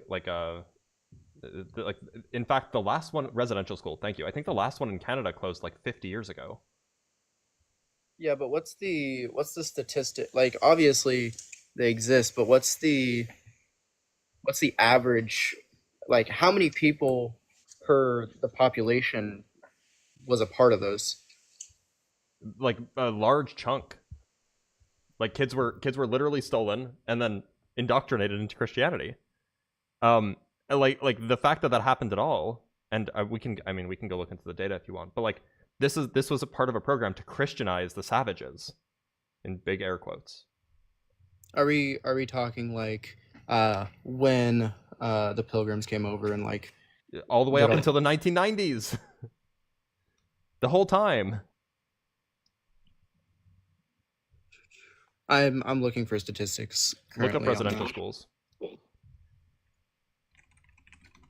When I looked it up, it just gave me the definition. I did residential school indoctrination. So there was a big system in in Canada by the 1930s, about 30% of the Indigenous children were attending residential schools. That's a huge number of like stolen children.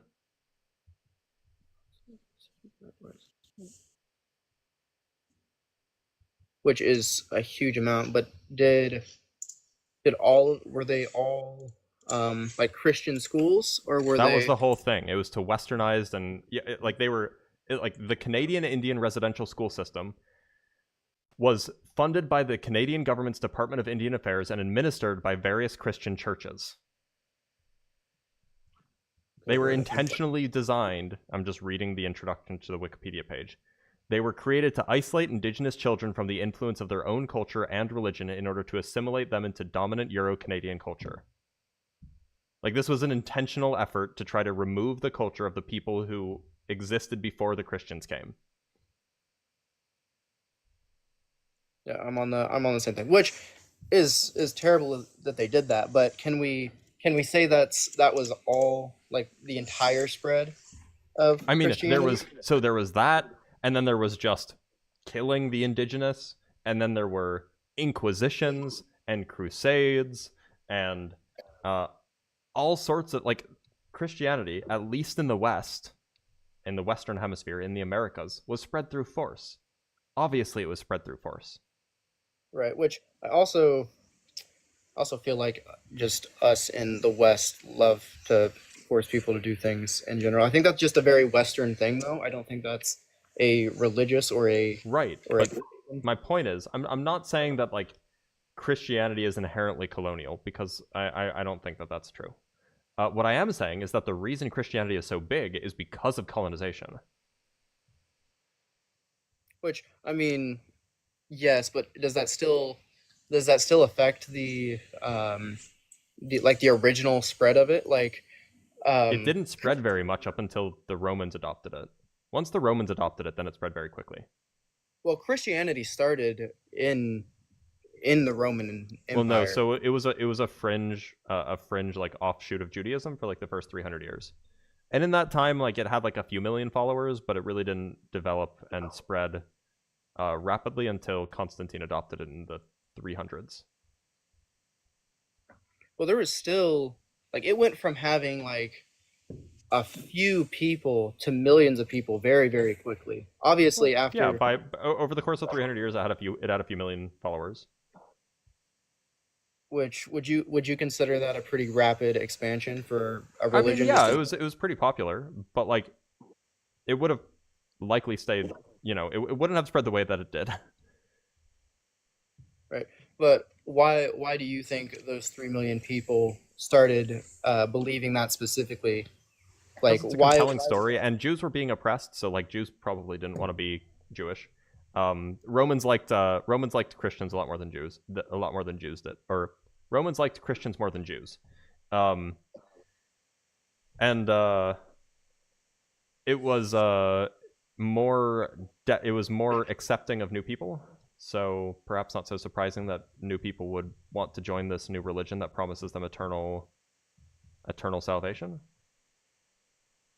Right, so like with the whole Jesus thing and like his quote unquote resurrection, like, you don't think that has anything to do with the spread, and more of just like, I don't think it happened.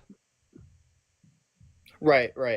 But that story, like, why would it have spread that fast? Even if there's a bunch of religions that'll take anybody in, like, literally the Roman Empire was completely about like taking people and bringing them to be a part of their nation. So why didn't they just join the Romans just in general? And well, lots of them did. There were more Roman pagans than there were Christians. But it flipped. Yeah, after Constantine adopted Christianity and made it the state religion.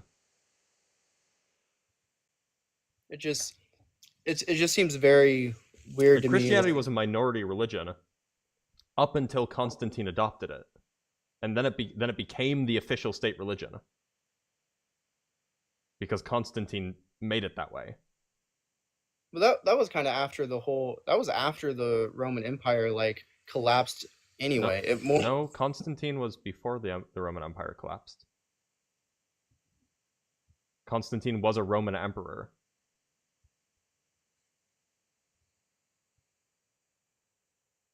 He named a city after himself, Constantinople. Istanbul, Constantinople. Sorry, I'm just reading up on him real quick.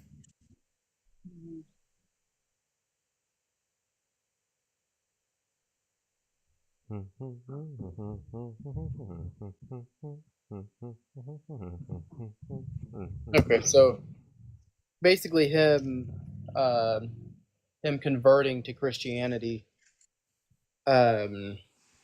everybody in the Roman Empire was basically like, oh, we have to be Christians now.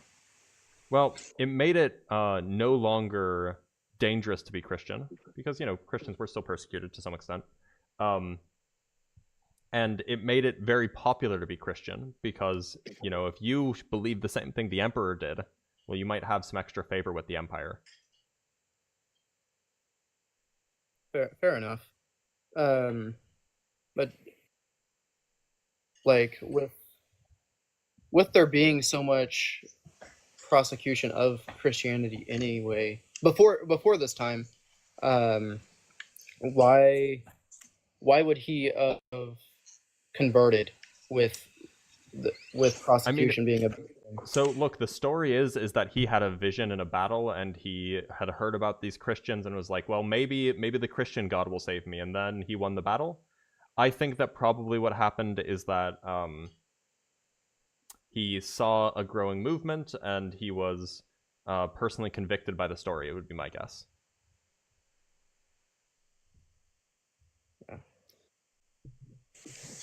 Valid argument. Yeah, I don't know too much on the history of Constantine. Clearly, I had to Google him, so I can't argue too much on that. But with there's still a lot of what's the word I'm looking for?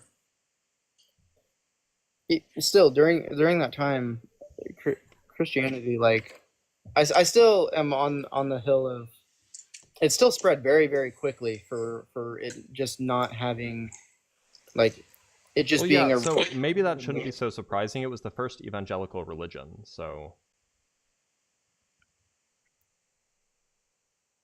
Yeah, but they kind of... What's your definition of even? They're trying to spread it. So do you not think...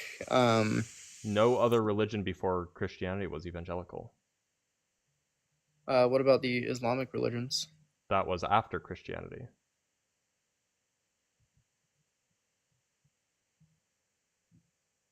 Or excuse me, not Islamic, just the Abrahamic, which I guess it would be Judaism, Christianity, and Judaism is not evangelical.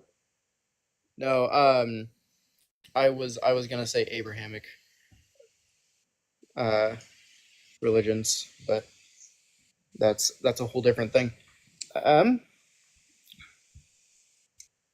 don't really have anything else to add there because that's kind of true. Christianity is the main one that was or the starting of everybody joined this. Besides just nations conquering, yeah, I don't really have any. Typically, when nations conquered other nations, they didn't force their religion on them. It just wasn't really a thing. Right. Right. Like there was like nations weren't, or religions weren't like a thing. It was just these gods live in this country and those gods live in that country, and we're gonna conquer your country, but those gods still live there, so I guess you can still worship them.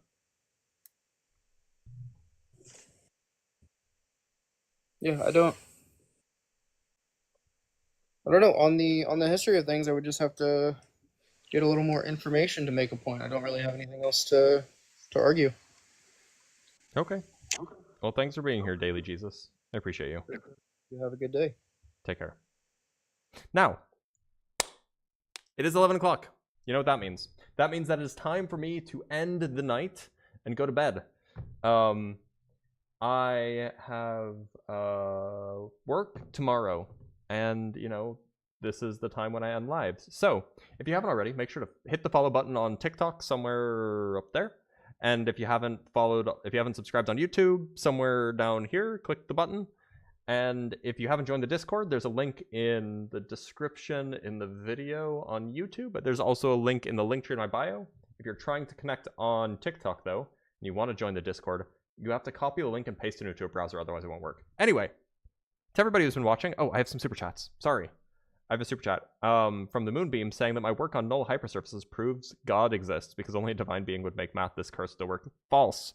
But aside from that, thanks guys for joining me. Thanks guys for being here and giving me a reason to do this. I'll see you guys tomorrow for a peer review.